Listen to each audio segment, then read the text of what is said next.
안녕하세요. 저는 애 셋 키우는 40대 가정주부입니다. 사업을 하는 남편 보필하면서 셋이나 되는 활기찬 아이들 돌보는 일이 결코 만만하지는 않지만 그래도 자기 가정을 세상에서 가장 귀하게 여기는 다정한 남편과 눈에 넣어도 아프지 않을 새끼들 틈바구니 속에서 복작거리고 사는 지금에 감사하며 살고 있습니다. 일찍이 가족을 잃고 외롭게 자라온지라 지금 이렇게 남편 만나 다복한 가족 이루고 사는 것이 더할 나위 없이 큰 기쁨이라 여기며 지내고 있어요. 요즘 아이를 셋씩이나 낳아 키우는 가정도 드물어 다자녀 가족으로 살고 있지만 결혼하면서 남편 만나 식구들이 늘어나기도 했습니다. 저와는 다르게 남편은 형제들이 많은 편이거든요. 처음 시집 와서는 형제들이 와글와글 모여있는 남편 가족에 적응하느라 진땀을 빼야 했지만 결혼한 지 어언 20년이 다 되어가는 지금에는 그들 역시 제게 소중한 가족이 되어 있습니다. 이렇게 사이좋게 지내는 시누이, 시동생과 크게 마찰 빚지 않고 지내왔는데 하나 남은 미혼이었던 막내 시동생의 결혼 문제로 집안이 시끄러워진 적이 있었습니다.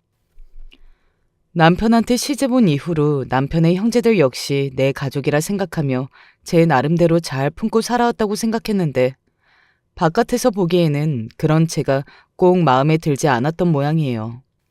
저와는 나이 차이가 한참은 나는 예비 막내 동생의 차가운 태도를 처음 접했을 때는 많이 당황하기도 했습니다. 네가 사람이면, 네가 은혜라는 걸 아는 놈이라면 네 형수한테 이럴 수는 없는 거다. 네가 나나 네 형수를 정말 가족으로 생각한다면 어떻게 저런 것을 우리 집안에 데려올 수가 있어? 아주버님, 오해세요. 제발 노여움을 푸시고 제 말 좀 들어주세요. 너 지금 뭐하고 서 있어? 당장 데리고 나가지 않고. 아주버님. 어디 뻔하고 시시한 막장 드라마에 나올 줄 알았던 일이 저같이 평범한 사람한테도 일어날 줄은 정말 몰랐어요. 살아오면서 남한테 막대한 적 없고 역시 남한테서 함부로 대접할 일 없을 거라 생각하며 살아왔는데 막상 이런 일을 겪어보니 저도 심장이 다 떨릴 지경이더군요. 저보다 나이 어린 예비동서라고 그저 고운 눈으로만 바라보았는데 속에 그런 영악한 것이 들어앉아 있을 줄은 저도 정말 상상도 못했습니다. 여러분, 제가 대체 무슨 일을 겪었기에 이렇게 기함을 하나 싶으시죠? 지금부터 저희 겪은 일을 들어주시고 제가 어른으로서 어떻게 행동하는 게 좋았을지 귀한 말씀 한마디씩 보태주시면 감사하겠습니다. 처음에 언급했듯이 저도 지금 딱히 친정 식구라 할 만한 가족들이 한 명도 남아있지를 않아요. 애초에 형제라고는 위에 오빠 하나가 전부였고 부모님 두 분도 저 학창시절에 돌아가셨습니다. 친척까지 없는 건 아니었지만 부모 잃고 군 식구가 될 것이 뻔한 어린 남매를 거두어주는 친척은 아무도 없었어요.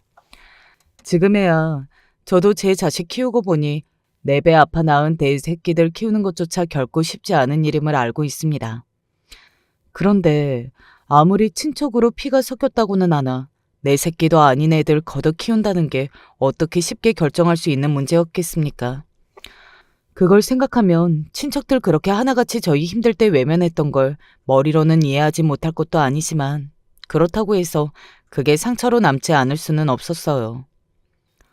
저희 부모님 생전에 계실 때 집안 문턱이 드나들도록 오가면서 저희 부모님께 도움을 많이 받았던 친척들을 떠올리면 더더욱 그러했습니다. 저희 부모님 입장에서도 저희 떠나고 나서 친척들이 그렇게 하나같이 저희 남매 모른 척했다는 걸 아셨다면 정말 억장이 무너지셨을 거예요. 어찌되었든 그렇게 험한 세상에 남겨진 어린 남매에게는 그저 서로밖에 없었습니다. 저도 어린 나이였지만 저보다 3살 위의 오빠도 아직 어린 나이였습니다. 그럼에도 책임져야 할 동생까지 있으니 그 삶의 무게가 얼마나 무거웠을지를 떠올리면 어린 오빠가 참 가엾고 안쓰럽고 또 미안한 마음입니다. 그렇게 제게 유일한 가족으로 남아있던 오빠는 어려운 형편 속에서도 저 공부시키겠다고 밤낮 없이 일하던 책임감 강한 청년이었어요. 오빠 덕에 학업 중단하지 않고 계속 이어갈 수 있다는 것만으로도 감지덕지해야 할 판이었습니다. 미령이 너는 아무것도 걱정할 것 없이 그저 학생으로서 공부만 열심히 하면 돼. 오빠가 무슨 일이 있어도 너 대학은 반드시 보내줄 테니까 아무 걱정하지 말고. 알았지? 저희 오빠도 공부를 참 잘했는데 저희 부모님 그렇게 갑작스럽게 사고로 돌아가시는 바람에 대학 진학도 포기해야만 했습니다. 학교에서도 우등생이라고 칭찬이 자자했던 오빠였는데 저희 가정에 닥친 갑작스러운 불행으로 인해 그 어린 나이에 꿈이 꺾여 생활 전선으로 나가야 했으니 제 앞에서는 티내지 않으려 노력했지만 오빠도 얼마나 마음에 진 응어리가 많았겠습니까.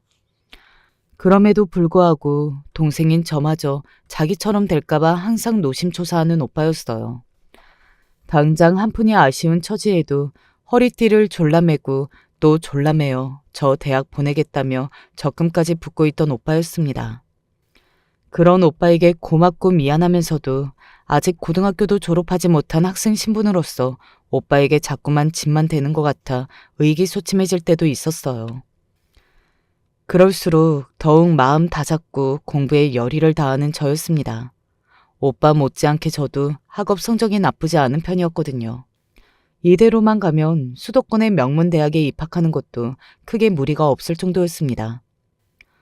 오빠의 사고 소식을 전해 듣게 된 것은 고3 초임 무렵이었습니다. 오빠, 우리 오빠 왜 이래요? 급히 소식을 듣고 인근 대학병원 응급실로 달려갔을 때는 이미 피투성이가 되어 쓰러져 있는 오빠는 의식이 없는 상태였어요. 선생님, 살려주세요. 저한테는 오빠밖에 없어요. 이대로 오빠 보낼 수 없어요. 제발 우리 오빠 좀 살려주세요. 저한테 남은 유일한 가족인 오빠마저 이렇게 떠나보낼지도 모른다고 생각하면 공포스러워서 정신을 제대로 차리고 서 있을 수가 없었습니다. 눈에 보이는 의료진이라는 의료진마다 오열하며 제발 우리 오빠 살려달라고 빌고 또 빌었어요. 물류창고에서 일을 하다 적재된 박스가 무너지는 바람에 사고를 당한 오빠였습니다. 부모님만 살아계셨다면 명문 대학생으로 남부러울 것 없이 청춘을 만끽했을 오빠인데 부모님 돌아가신 후로 어린 동생 걱정만 하다 피투성이가 되어 쓰러져 있는 오빠를 보는 제 마음이 찢어질 듯 아팠습니다. 그날 오빠는 간신히 목숨을 건지기는 했지만 가뜩이나 어려웠던 저의 생활은 더더욱 악화될 수밖에 없었습니다. 집에서 경제활동을 하는 것은 오빠 한 사람뿐이었어요. 오빠가 힘들게 돈을 모아 어려운 와중에도 제 대학 등록금조로 얼마간 돈을 모아놓기는 했지만 사실 가진 것 자체가 그리 많지 않은 저희 남매였습니다.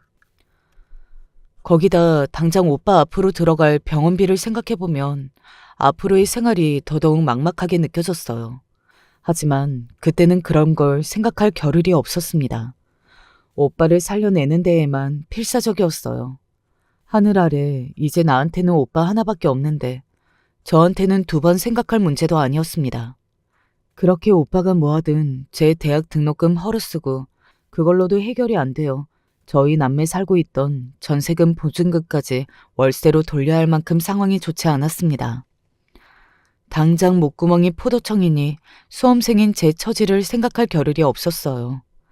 그나마 제가 공부에 소질이 있는 편이라서 같은 학교 다니는 수험생 중 집이 부유한 아이 몇몇의 공부를 봐주어 얼마간 과외비를 받아낸 것으로 간신히 생활을 유지할 정도였습니다. 오빠가 깨어 있었다면 어느 대학에 갈지 상의를 해야 할 시기에 여전히 정신을 차리고 있지 못하는 오빠였어요. 당연히 저 역시 대학 진학의 꿈은 포기할 수밖에 없었습니다. 오빠가 깨어나면 자신이 건강을 잃었다는 것보다 동생인 저마저 자신처럼 인생의 중대한 기회를 잃었다는 사실을 더 가슴 아파하겠지만 오빠가 저를 아끼는 것만큼이나 저한테도 오빠의 존재가 그러했어요. 같은 반 친구들이 대학생이 되면 하고 싶은 일들을 제잘 떠드는 것을 듣는 제 마음이 한겨울처럼 시리고 추웠으나 그런 자기 연민에 사로잡혀 여유를 부릴 틈이 없었습니다. 저희 사정을 안타까이 여겨주신 선생님께서 알선을 해주신 덕에 졸업과 동시에 한 회사의 격리로 취업을 하게 되어 생활은 조금 나아졌으나 여전히 오빠는 깨어나지 않았습니다. 그 상태로 고작 1년을 더 산 오빠였어요. 제가 21살 되던 해 봄, 간신히 무거운 눈꺼풀을 들어올린 오빠가 한마디도 하지 못하고 그저 저를 바라보며 눈물만 흘리다 짧은 생을 마감하고 말았습니다. 제게는 하늘이 무너지는 일이었어요. 오빠의 사고 이후로 저도 오빠 간병에 병원비를 대고 어린 나이에 사회생활을 시작하느라 고생하지 않았다고 하면 거짓말이지만 그럼에도 불구하고 오빠가 살아 있어주기만을 바라고 또 바랐습니다. 제게는 의식이 없는 오빠조차도 의지의 대상이었어요. 그런 오빠가 떠나고 나니 이제 세상에 제 사람은 아무도 없다는 생각이 들어 그렇게 서러울 수가 없었습니다. 대체 앞으로 어떻게 살아나가야 하나 앞이 막막했어요. 살아있다 한들 가족 하나 없는 저 같은 사람이 누굴 보고 살아야 하나 싶은 마음이었습니다. 그때 제게 선뜻 도움의 손길을 뻗었던 것이 바로 당시 제가 다니던 회사의 사장님이었던 지금의 남편이었습니다. 말이 사장이지 젊은 청년 사업가로서 사업을 시작한 지 얼마 안 되는 남편이었어요. 제가 상황이 안 좋아 오빠 간병하며 대학 진학도 포기하고 취업했다는 사정을 이미 알고 있었던 남편이었습니다. 평소에도 근무할 때 오빠 병원에 들르는 시간 때문에 배려를 많이 해주셔 참 감사한 사람이라고 생각하고 있었습니다. 오빠 잃고 장례 치르고 나서 이제 아무도 없는 집에 냉기 흐르는 바닥에서 그저 죽은 사람처럼 소리도 없이 눈물만 흘리고 있을 때 그런 저를 찾아와 밥까지 떠먹여주는 사람도 남편이었습니다. 미령 씨, 지금은 세상이 다 미령 씨를 외면하는 것 같지만 밥 잘 먹고 하루 지나고 또 밥 잘 먹고 하루 더 지나면 조금씩 살만해질 거야. 무엇보다 미령 씨, 오빠분이 미령 씨 그렇게 아끼셨는데 자기 떠났다고 동생이 이렇게 식음을 전폐하고 있으면 오빠 마음이 얼마나 서글프겠어. 마치 생전에 저희 오빠가 제게 그랬던 것처럼 어린애 어르듯 어르고 달래채 입으로 밥을 떠먹여주는 남편이었습니다. 외롭고 정에 굶주려 있던 저는 남편이 내미는 숟가락을 입에 받아물면서도 눈물을 뚝뚝 흘렸어요. 아마 그때 그 사람 아니었으면 그 아무도 찾아오지 않는 집에서 시들어가다 그대로 세상 등졌을지도 모를 노릇입니다. 한마디로 남편은 오빠까지 저를 떠나고 난 뒤 이 세상에 저를 발붙이게 해준 고마운 사람이었어요. 이건 후에 남편으로부터 듣게 된 말이지만 남편이 오빠 잃고 상심한 저를 보면서 자기 동생들 생각을 많이 했던 것 같아요. 남편 역시 일찍이 부모님을 잃고 젊은 나이에 책임져야 할 동생이 셋이나 딸린 장남이었습니다. 저희보다 형제가 많은 것이 서로 의지가 되기도 했겠지만 그만큼 책임져야 할 동생들이 많으니 장남인 남편 입장에서는 삶이 참 고단했을 거예요. 그런 점부터 시작해서 남편은 떠난 저희 오빠와 이래저래 비슷한 면이 참 많은 사람이었습니다. 자기도 아직 어린 나이인데도 형이고 오빠라는 이유로 어떻게든 제 한 몸 부서져라 이래 동생들 책임지고 건사하려는 모습부터 주변 사람들에게 싹싹하고 성실하게 일해 평판이 좋은 것까지 자꾸만 저희 오빠를 떠올리게 하는 사람이었어요. 한편으로는 그런 남편의 동생들이 참 부럽기도 했습니다. 저런 좋은 사람과 가족이라니 비록 일찍 부모를 잃기는 했어도 오빠에게 얼마나 의지가 많이 될까 싶으니 더 그렇더라고요. 그렇게 서로 힘든 세상 의지해가며 지내다 보니 자연스럽게 호감이 생길 수밖에 없고 평생을 서로를 의지하며 살아가는 부부의 인연까지 맺게 되었습니다. 저나 저희 오빠가 어려운 환경 탓에 대학 진학을 할 수 없었던 것처럼 남편 역시 그러했습니다. 원래도 잘 사는 집안 자식은 아니었던 데다가 부모님 돌아가시면서 가장 노릇을 해야 하는 남편이었으니까요. 그래도 그 사람이 참 의지가 강한 사람이어서 일을 하면서도 어떻게든 배움의 의지를 불태우며 야간 대학까지 진학해 결국엔 학사 학위까지 따냈습니다. 동생들 챙기랴 일해서 돈 벌랴 거기다 야간 대학 입학까지 그야말로 주경야독하며 미래를 준비한 남편이었어요.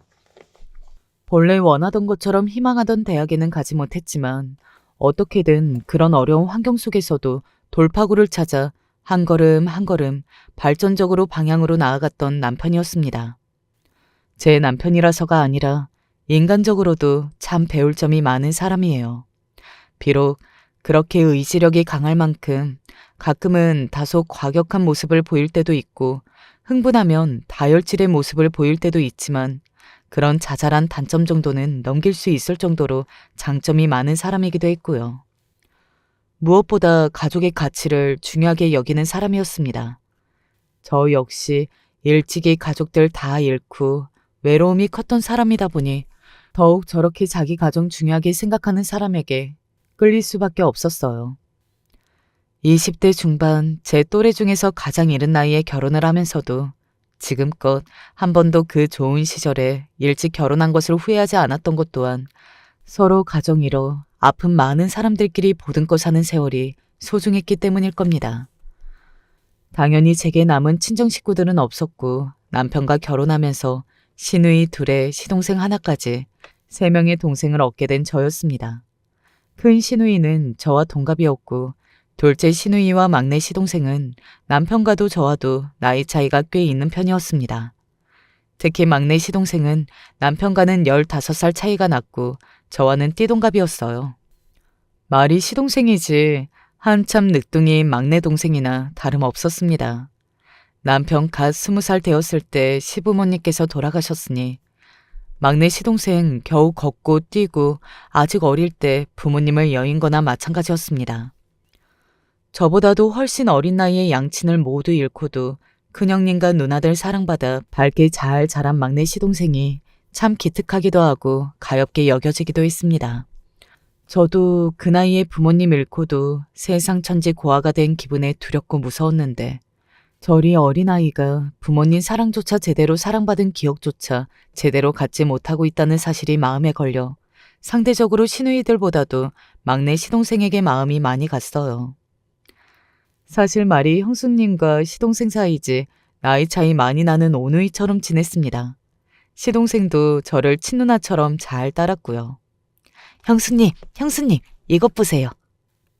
우와, 도련님이 직접 그린 거예요? 우리 도련님 미술에도 소질이 있나 보다. 도련님이 삐뚤빼뚤 서투른 솜씨로 그려온 가족들 안에 제 모습까지 있는 걸 발견했을 때는 고맙기도 하고 감동을 받아 눈물이 핑 돌 정도였습니다. 사정 모르는 사람들은 조실부모한 장남한테 시집가 셋이나 되는 시누이와 시동생까지 거둬야 하는 저를 혹독한 시집살이라도 하는 사람처럼 가엽게 여기곤 했지만 그건 정말로 저희 집 사정을 모르는 사람이니까 할 수 있는 생각이었어요. 오빠를 잃고 나서 항상 가슴 한가운데가 뻥 뚫린 것처럼 극심한 허전함을 느꼈던 제가 남편을 만나고 또 남편을 만나 결혼해서 시댁 식구들과 한 가족이 되면서 참 마음의 위로를 많이 받았습니다. 시누이들도 누구 하나 성격 모난 사람 없이 저를 친구처럼 언니처럼 잘 따라주어서 얼마나 고마웠는지 모릅니다. 지금도 시누이와는 꼭 친정 자매들 만난 듯이 수다도 떨고 서로 맛있는 거 해주며 돈독하게 잘 지내고 있어요. 저도 아이가 셋이나 되니 이제 예전만큼 시누이들이나 시동생 챙겨줄 정신이 없기는 하지만 그럼에도 그 세 사람이 제 가족이라는 데는 변함없는 마음이고요. 저같이 항상 가족의 정에 목말라 있는 사람이 남편과 남편의 가족들을 만나게 된 게 참 천운이라는 생각을 많이 합니다. 사람은 결코 혼자 살 수 없는 노릇이잖아요. 늘 외로웠던 제게 홀로 있지 않다는 기분을 느끼게 해주는 이 사람들이야말로 진정한 귀인이 아닐까 늘 감사하게 여기며 살아왔죠. 시누이들 둘 역시 이르게 결혼을 해서 각자 자기 가정 꾸려서 단란하게 잘 지내는 건 역시 감사한 일이었습니다. 누구 하나 결혼해서 원만하게 지내지 못하고 갈등을 겪는다면 가족들 입장에선 그것만큼 걱정스러운 일이 없는 법이잖아요. 시집가서 다들 잘 살아주는 건 역시 고마워해야 할 일이라고 생각했습니다.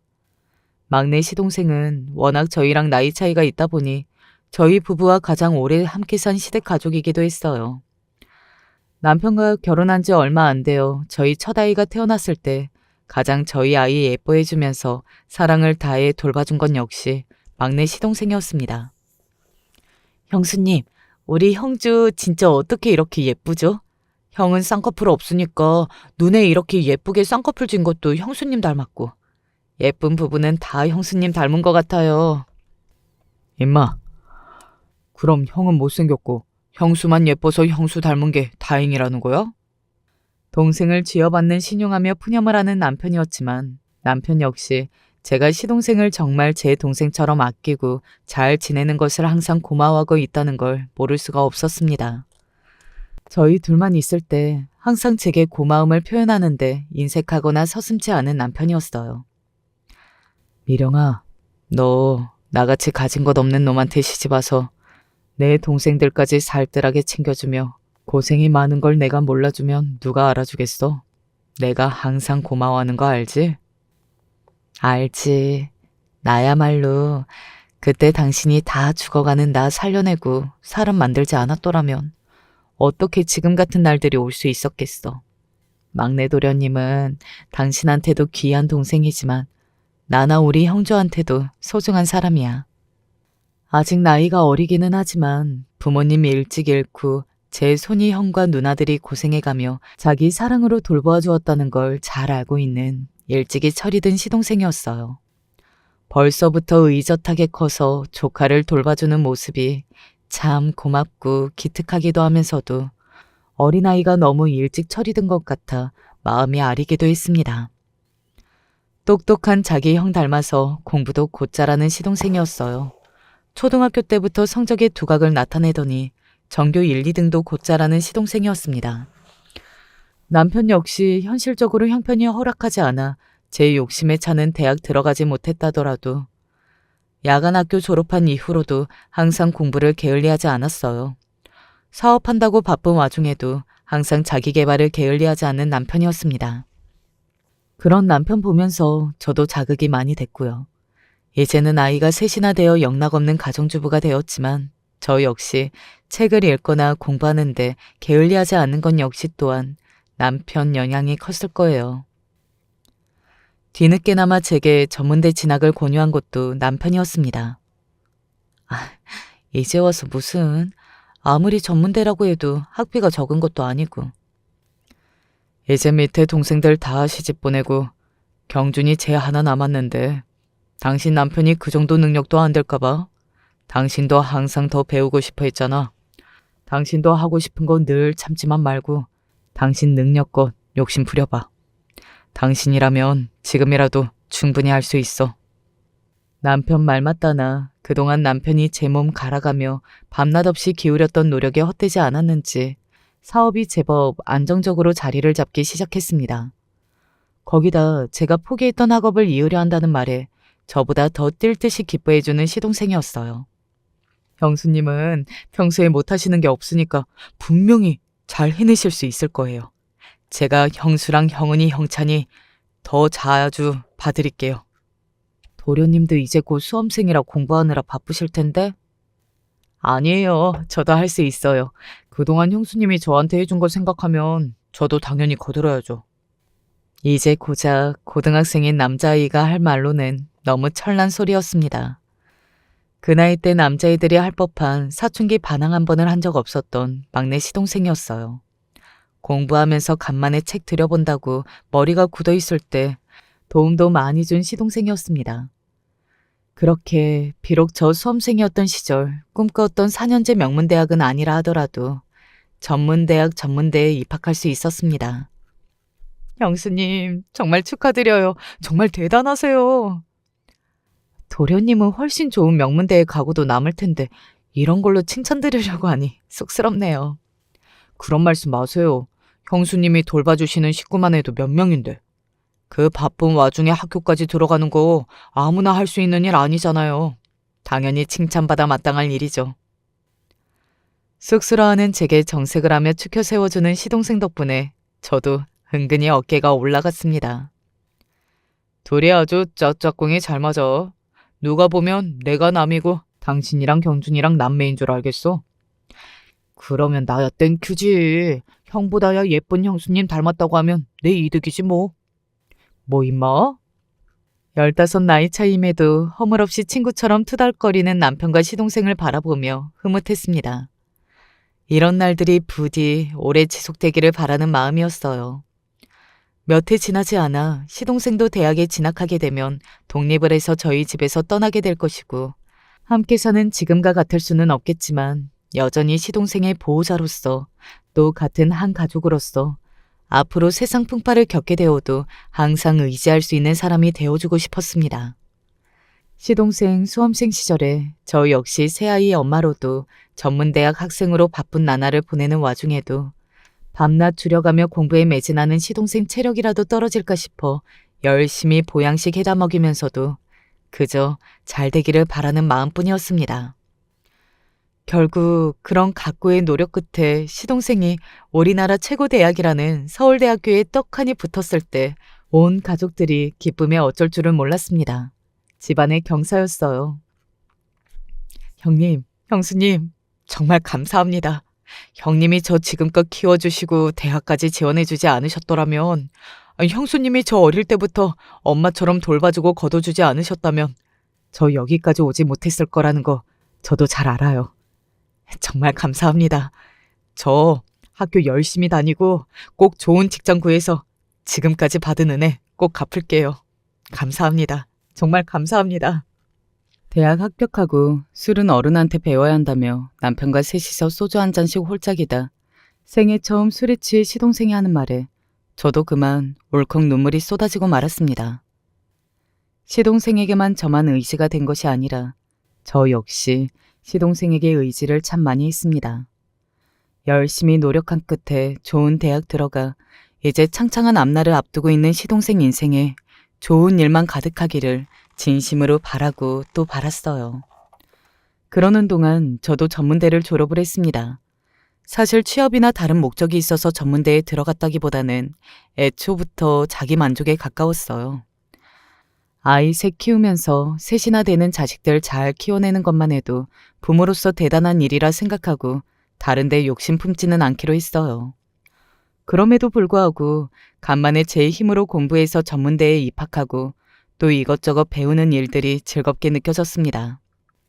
비록 취업이나 돈을 버는데 직접적으로 활용하지는 못한다 하더라도 순수하게 배움의 즐거움을 다시 한번 일깨워준 일이기도 했어요. 제 나름대로는 자부심도 있었습니다. 남들 보기에는 그저 대단할 것 없는 전문대에 들어간 거니 뭐 그리 크게 내세울 만하겠냐 싶으시겠지만 제 딴에는 주부로서 아이들 엄마로서 바쁘게 사는 와중에 이뤄낸 성취이기도 했고요. 지난날 어쩔 수 없이 환경 때문에 눈물을 머금고 학업을 포기해야 했던 일의 보상과도 같은 일이기도 했습니다. 그런 제 사정을 모르지 않기에 남편을 비롯해 시동생과 시누이들까지 저 처음 전문대학교 입학했을 때 다들 한마음으로 진심으로 축하를 해주었고요.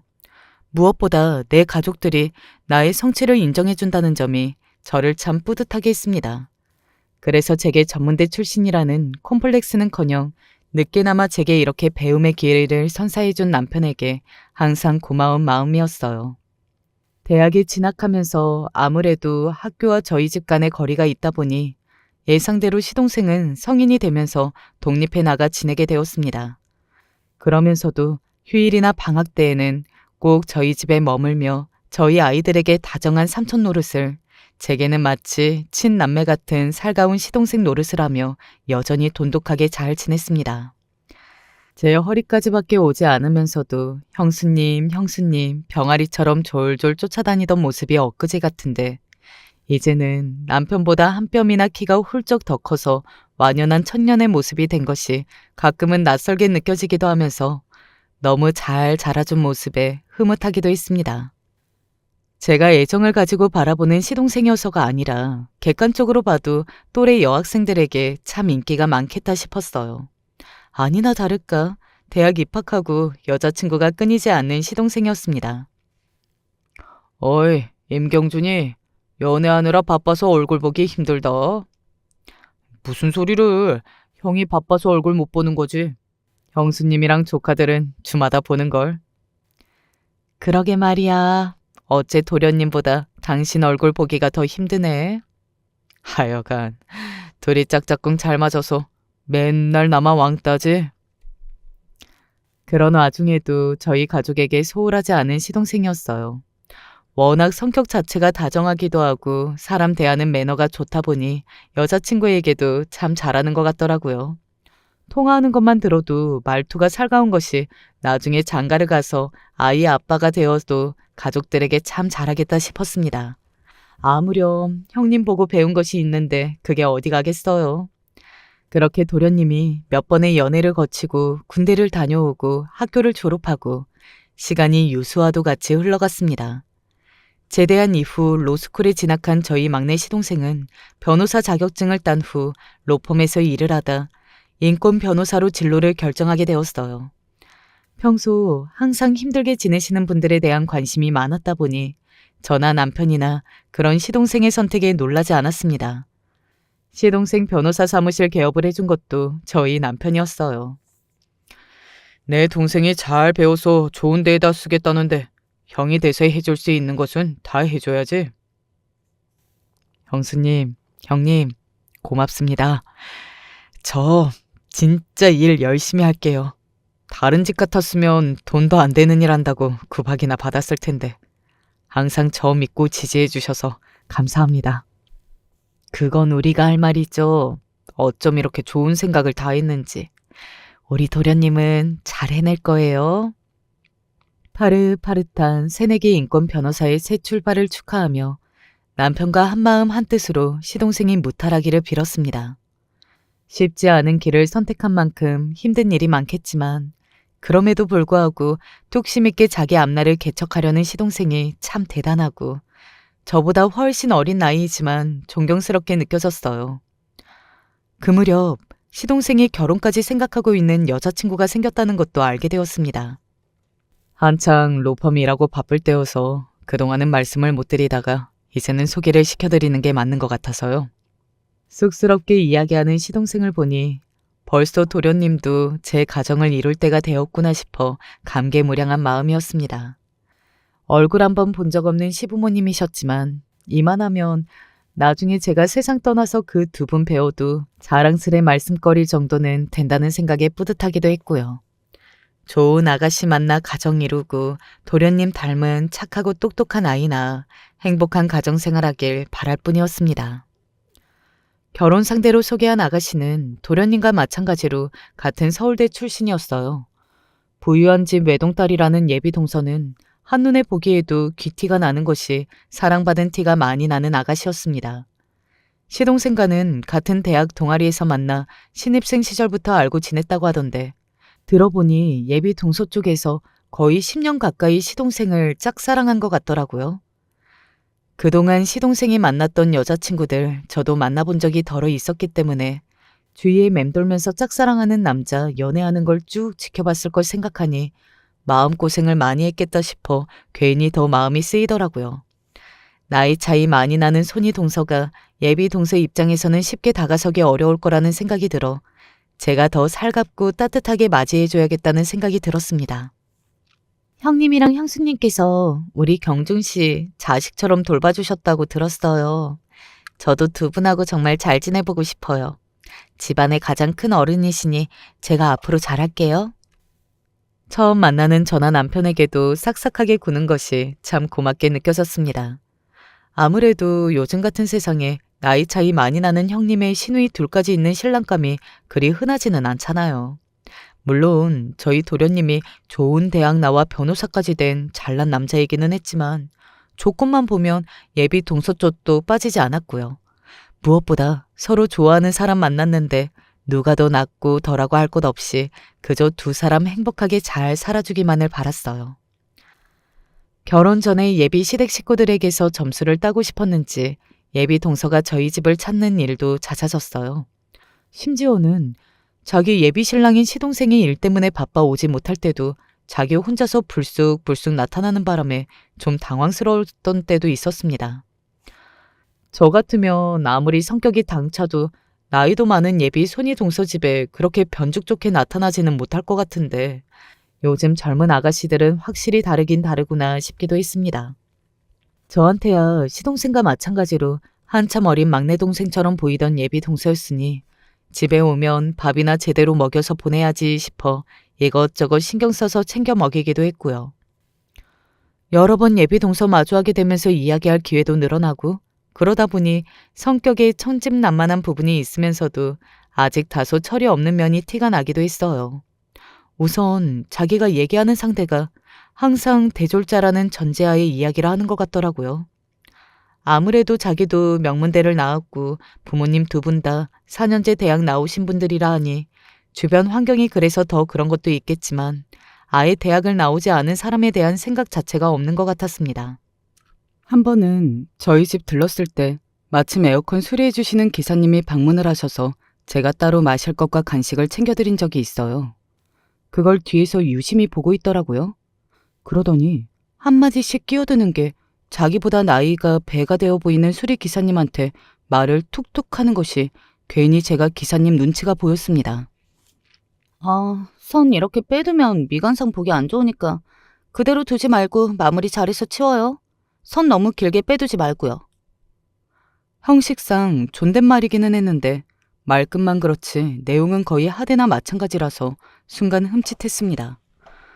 그동안은 저나 남편이나 시댁 식구들에게 싹싹하게 굴어서 이런 면이 있을 줄은 생각도 못했는데 낯선 사람에게 대하는 모습을 보니 솔직히 사람이 달리 보이더라고요. 게다가 하필이면 기술직에 몸쓰는 일하시는 분한테 대하는 태도가 그런 걸 봐서 그런지 더 걱정스러웠습니다. 가뜩이나 평소에 학벌이나 출신 대학 같은 거 차별하는 티가 나는 동서였는데 자기 기준에 자기보다 못한다고 생각되는 사람에게 대하는 태도가 염려스러웠어요. 그 후로도 비슷한 일이 몇 번 있었어요. 저희 부부 지인 소개받는 자리에서도 겉모습 말쑥하고 배운 티가 나는 사람들에게는 깍듯이 대하다가도 상대적으로 차림이 수더분하거나 대학 나오지 않았다는 소리를 듣게 되면 눈에 띄게 대하는 태도가 달라지는 예비 동서였습니다. 동서 말이야. 대학 안 나온 사람이나 몸 쓰는 일 하시는 분들을 너무 하대하는 경향이 있어서 조심을 좀 시키는 게 좋을 것 같아. 늘 제가 해준 음식 맛있게 잘 먹어주는 시동생이 볼이 미어지도록 밥을 먹고 있다가 제 말을 듣고 흠칫했어요. 아무래도 주변에 친척분들도 다 명문대 나오신 분들 뿐이라서 그런지 저도 여러 번 얘기를 해서 제가 얘기할 때는 좀 조심하는 것 같았는데 죄송해요. 형수님, 많이 언짢으셨죠? 그러고 나서 둘이 어떻게 얘기가 됐는지는 모르겠지만 한동안 예비 동서가 저희 집에 발길을 뚝 끊더라고요. 신혼집이니 뭐니 부모나 다름없는 저희와 함께 의논해 상의를 하고 있어서 제 집 드나들들 드나들었는데 갑자기 발길이 끊기자 저도 신경이 쓰였습니다. 아무래도 직전에 도련님하고 그런 얘기를 했다 보니 그런 얘기 주고받다가 감정이 상한 건가 걱정되기도 했어요.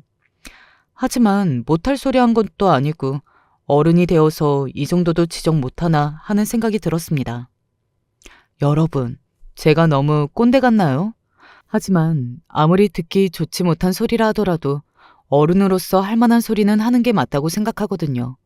더군다나 사람이 사람을 대하는데 아무리 금전이 오가는 관계라 하더라도 그게 상대방을 함부로 대해도 되는 권리가 된다는 뜻도 아니지 않습니까? 아닌 건 제대로 이야기를 해서 고쳐야죠. 나중에 그 둘이 결혼해서 아이를 낳아 교육을 시킨다고 해도 문제가 될 상황이라고 생각했기 때문에 껄끄러워질지도 모른다고 생각하면서도 시동생 통해 얘기를 함기도 한 거고요. 어찌되었든 그렇게 한동안 연락을 하지 않다가 저희 남편 생일이라고 간만에 온 시댁 식구들이 저희 집에 모이게 되었습니다. 한동안 얼굴 보기 힘들었던 예비 동서도 함께였어요. 저를 보는 눈빛에 불만이 가득한 것이 아무래도 제가 생각했던 이유가 맞는 것 같았습니다. 아이고, 아직 한참 어리구나 싶어서 솔직히 딱히 화도 나지 않았어요. 간만에 온 가족들이 모인 터라 아이들까지 해서 집이 부쩍부쩍했습니다. 그러다 저와 동갑인 큰 시누이의 딸인 시조카가 미용사가 되고 싶어 한다는 화제가 나왔습니다. 요새 뭐 공부만 살 길도 아니고 적성이 그쪽이 맞으면 시켜보는 것도 나쁘지 않을 것 같아서. 그런 직업 가지려면 미용학교 같은 데 가야 하는 건가? 그렇지. 그래서 고등학교는 실업계 쪽으로 보낼까 싶어. 아이 진로에 대해서 시누이와 진지하게 대화를 나누고 있는데 그 얘기 옆에서 듣고 있던 예비 동서 표정이 뜨악하더라고요. 순간 앞불싸 싶었습니다. 아직 신우이는 옆에 앉은 예비 동서 얼굴까지 확인하지는 못했어요. 저거 봤다가는 정말 제대로 감정이 상하겠다 싶어 과일 준비하자는 핑계를 대서 예비 동서를 서둘러 주방으로 데려갔습니다. 평소에는 주방일 관련해서 손도 까딱하지 못하게 했으니 그야말로 그 자리를 피하게 만들 목적이었어요. 제가 그 어느 때보다 심각한 얼굴로 예비 동서에게 말했습니다.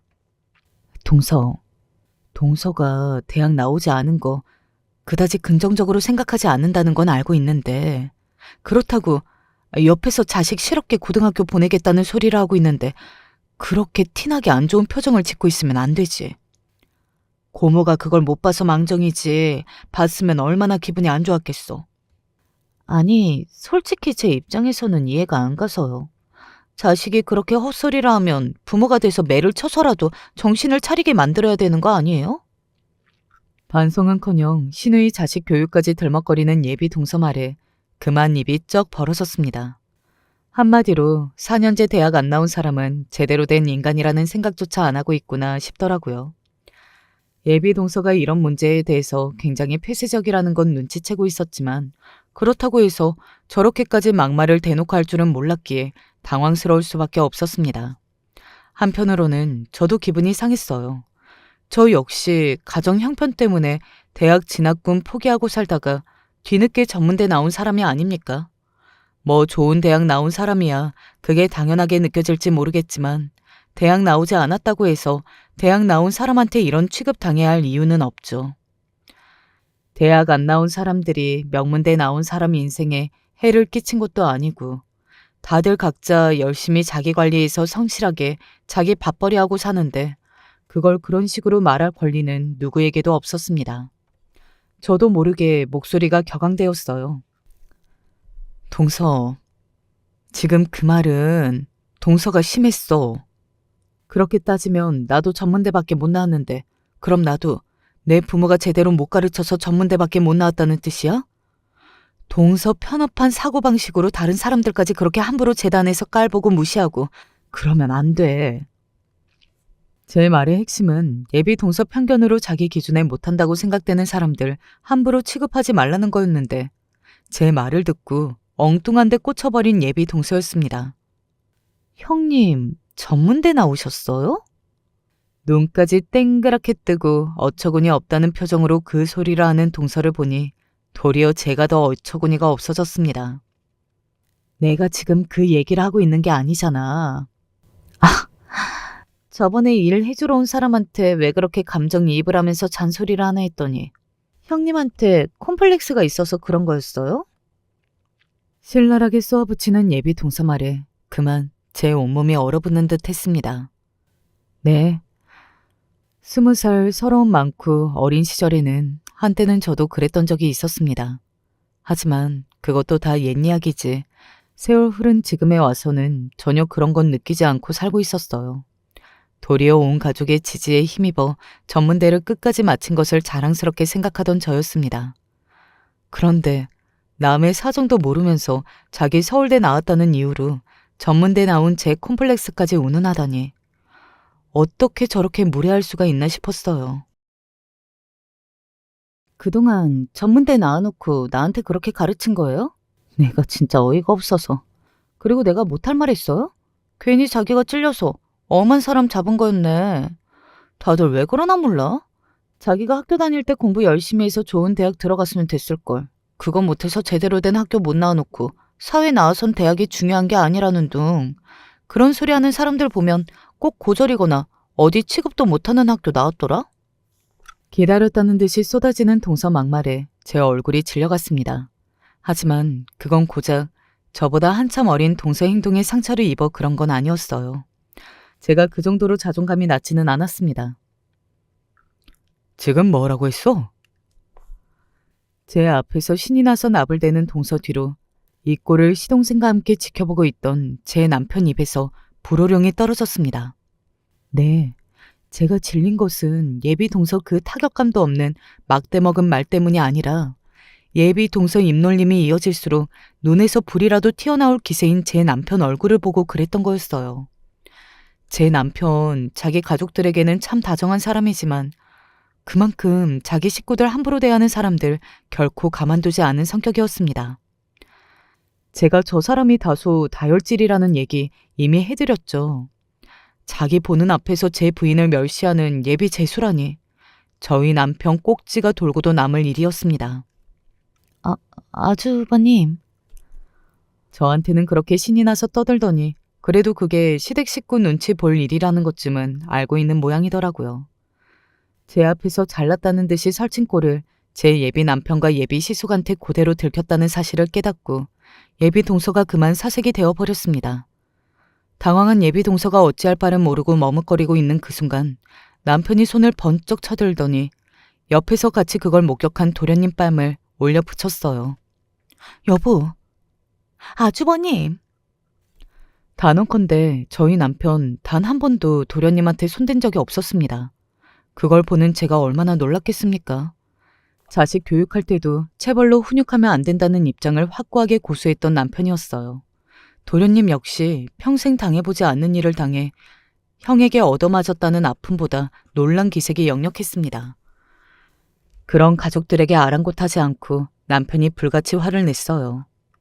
네가 생각이 있는 놈이고 인간으로서 은혜를 아는 놈이라면 네 형수 저렇게 대하는 것하고 결혼하겠다는 소리는 못할 거다. 내 마누라 이따위로 취급한 저런 여자 절대로 인정 못해. 너도 마찬가지다. 네가 이 꼴 다 보고도 전현이랑 결혼하면 앞으로 너랑 나는 인연 끊는 거야. 그동안 네 앞으로 너 키운다고 들어갔던 거 지금 변호사 사무실 하여튼 내가 해준 것들 10원 한 장 빼놓지 않고 싹 다 긁어서 도로 토해내야 할 줄 알아. 그런데도 전현이랑 결혼이 하고 싶으면 그날로 너 죽고 나 죽는 거야. 여보, 그렇다고 도련님한테 손찌검을. 도련님, 괜찮아요? 생각지도 못한 상황에 오히려 안절부절 못하게 된 건 바로 저였습니다. 잘못한 사람은 따로 있는데 제 형에게 얻어맞아 도련님 뺨이 벌겋게 부풀어 오르는 꼴을 보니 제가 남편에게 다 화가 날 지경이었어요. 잠시 갑작스러운 상황에 무슨 일이 일어났는지 어리둥절해 있던 도련님이 이윽고 입을 열었습니다. 이 결혼 그냥 없던 걸로 하자. 경준 씨. 우리 형 말 틀린 거 하나도 없어. 나한테 형수님은 엄마나 마찬가지인데 나랑 조카들 셋에 딸린 군식구인 나까지 돌보시면서도 그렇게 노력하셔서 일군 성과를 네가 뭐라고 함부로 무시해. 내가 그렇게 사람 학벌로 차별하고 우습게 보지 말라고 했는데 넌 내 말이 그렇게 우스웠어? 나는 몰라도 우리 형이랑 형수님 무시하는 거는 절대로 그냥 못 넘어가. 내가 형수님이 내 엄마나 다름없다고 그렇게 얘기를 했는데 감히 우리 형수님한테 그렇게 굴었을 때는 너도 나랑 깨질 각오하고 한 소리 아니었어? 아니야. 이러지 마, 경준 씨. 갑자기 미친 여자처럼 경악한 얼굴로 그대로 바닥에 철퍼덕 주저앉아 도련님 바지가랑이를 붙잡는 예비 동서였습니다. 놀란 건 저도 마찬가지였어요. 도련님과 제 사이가 각별하기는 했지만 예비 동서 제게 저렇게 하는 꼴을 보고 단박에 파혼까지 서슴지 않고 결정할 줄은 몰랐습니다. 뜻밖의 사태에 놀라긴 했지만 남편이나 도련님한테 고마운 마음이 들어 저도 모르게 불쑥 눈물이 났어요. 그 꼴을 본 제 남편 얼굴이 더욱 험악하게 일그러졌습니다. 더할 수 없이 차가운 제 남편 눈총에 예비 동서가 바로 엎드려 싹싹 빌기 시작했어요. 아주버님, 제가 정말 잘못했습니다. 제가 실수했어요. 제가 형님을 무시하려고 한 말이 아니라. 무시하려고 한 소리가 아니면 도대체 그게 무슨 뜻으로 한 소리인데? 너 지금 누굴 바보라 알아? 온 집안이 쩌렁쩌렁 울릴 정도로 남편 호통이 내리치자 집에 있던 다른 식구들도 이 소란을 모를 수가 없었습니다. 그 자리에 있는 사람들 중 제 편이 아는 사람들이야 단 한 명도 없었으니 예비 동서는 궁지에 몰린 쥐나 다름없었습니다. 형님, 제가 죄송해요. 제가 말실수를 했어요. 방금 전까지 한껏 저 내려다보며 신나게 조롱하더니 저 두 사람에게 걸렸다고 저한테까지 태도가 돌변한 예비 동서였습니다. 솔직히 진심이 아닌 게 뻔한 그 사과 받아주고 싶은 마음은 들지 않더라고요. 다만 참 딱하다 싶었습니다. 어쩌다 저렇게 그릇된 사고방식을 가지고 사람 무시하다 장장 10년을 짝사랑한 사람한테 파혼까지 당했으니 뭐 자기가 스스로 불러온 재앙이나 다름없기는 했지만 말입니다. 하지만 앞으로 살아갈 인생이 창창한 아직은 젊은 여자인데 진심으로 걱정하는 마음이 들어 다만 이렇게 말했을 뿐이에요. 동서, 지금이야 동서처럼 좋은 대학 나온 사람 아니면 다 사람같이 느껴지지 않겠지만 동서도 나만큼 나이 먹을 때까지 살다 보면 자연히 깨닫게 되겠지. 사람이 학벌이 전부가 아니라는 걸. 우리 인연은 이걸로 끝이겠지만 동서 남은 인생을 생각해서라도 그 잘못된 사고방식은 꼭 고쳤으면 좋겠네. 한마디로 그렇게 빌어봤자 용서하고 제 남편이나 도련님에게 예비 동서 편들어줄 생각이 없음을 확실하게 못 박은 거나 마찬가지였습니다. 그 후로도 바닥에 납작 엎드려 저나 제 남편 도련님 할 것 없이 빌고 또 비는 동서였어요. 파혼이라니, 저 파혼 못해요. 형님, 아주버님, 제가 잘못했어요. 제발 한 번만 용서해 주세요. 한 번만 넘어가 주세요. 온 얼굴이 눈물 콧물 범벅이 돼서 그러고 빌고 있는데 솔직히 마음이 안 좋더라고요.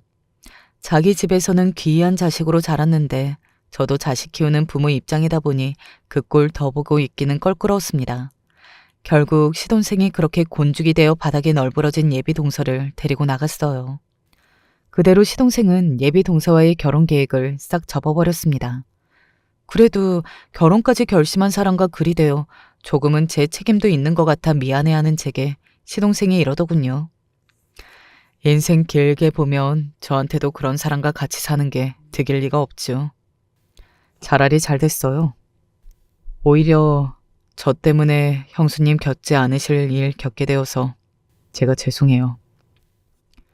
제 탓이라고 한 번을 안 하는 도련님 보며 그래도 내가 헛살지는 않았다는 생각이 들었습니다. 오늘 제 이야기는 여기까지입니다. 참 별일 다 겪었다 싶지만 저 역시 일이 된 게 다행이다 싶습니다. 저렇게 올곧게 잘 자란 도련님이니 충분히 다른 좋은 인연 찾아올 거라 믿어 의심치 않아요. 이야기 들어주셔서 감사합니다.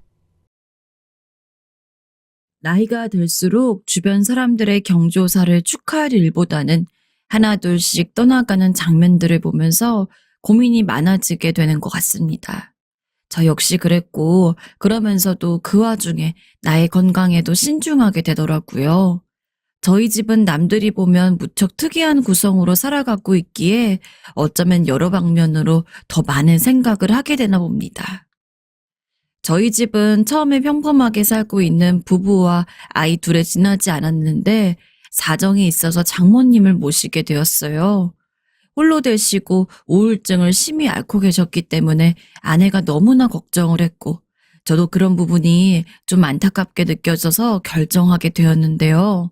아내는 이런 부분에서 저에게 무척 미안하다고 하기도 하고 신경을 썼지만 사실 저는 종일 나가 있고 아내는 장모님과 함께 생활하는 것이니 특별한 불편한 점은 없었어요. 또 장모님은 저에게 무척 잘해주셨던 분이었거든요. 결혼 초부터 변변찮은 저를 사위로 따스히 받아주시고 뭐 맛있는 거 있으면 늘 저부터 챙겨주시고 그 고마움을 잊지 않고 있었기에 저도 장모님이 계시는 것이 오히려 더 정감 가고 좋았어요. 그런데 1, 2년 차에 접어들 즈음 우리 집엔 매우 이색적인 변화가 일어나게 되었어요. 바로 저희 어머니까지 모시고 같이 살게 된 것입니다. 솔직히 이전 상황과 달리 단순하게 생각하고 결론을 내리기가 어려웠어요. 한 집에 시어머니와 장모님이 같이 있다는 것은 남들이 볼 땐 뭔가 대치하고 있는 모양새 마냥 되게 위태위태하게 느껴질 수도 있으니까요. 하지만 저희 어머니 역시 혼자 지내시긴 힘드신 상태였어요. 수시로 탈이 나서 알아 누우시기도 하고 어딜 가다가 넘어지시기도 하고 허리가 완전히 마비된 채로 집에 반나절을 혼자 누워 계셨던 적이 있었어요. 이런 일을 겪고 나니 아들이라곤 저 하나만 있는데 어머니께 너무나 죄송하더군요. 마음 같아선 어머니를 모셔오고 싶은 심정이 아주 굴뚝 같았어요. 그렇지만 장모님을 모시고 있다 보니 둘 중 한 분은 나가시게 해야 하는데 바로 이렇다 싶은 결정을 내리기가 어렵더라고요. 그런 제 마음을 눈치챈 아내가 두 분을 한 집에 모시자며 말을 꺼내더군요. 사실 장모님 상황도 여간 나쁜 게 아니니 다시 가시게 하기도 애매하고 그렇다고 우리 어머니를 저렇게 놔둘 순 없었어요. 그리하여 결국 한 집에 양가 어머니들을 같이 모시게 되었습니다. 초반엔 어머니도 엄청 민망해 하시고 불편해 하셨어요. 살림살이 하나씩 설명해 드리면서 작은 방을 내드렸는데 그렇게 엄청 넓지도 않은 집이었지만 두 분 다 여간 뻘쭘해 하시는 게 아니었답니다. 그런데 그때 장모님께서 우리 어머니께 먼저 말씀하시는 걸 듣고 가슴이 뭉근해지더군요. 사돈, 저도 이렇게 딸이랑 사위 집에 와서 폐를 끼치고 있어요. 제 집도 아니라 이리 말씀드리기도 뭐하지만 사돈도 편히 계세요. 저랑 딸만 있어서 적적했는데 사돈이 계시니까 참 좋네요. 아들 집이니 뭐든 말씀하셔요. 저와 아영이가 만들어 드릴게요. 저희 어머니는 그 말을 듣고 조금이나마 불편한 기색이 누그러지셨고 이후로 부담이 훨씬 덜해지셨는지 나름 반찬도 만드시고 식사도 편히 하시는 것 같더라고요.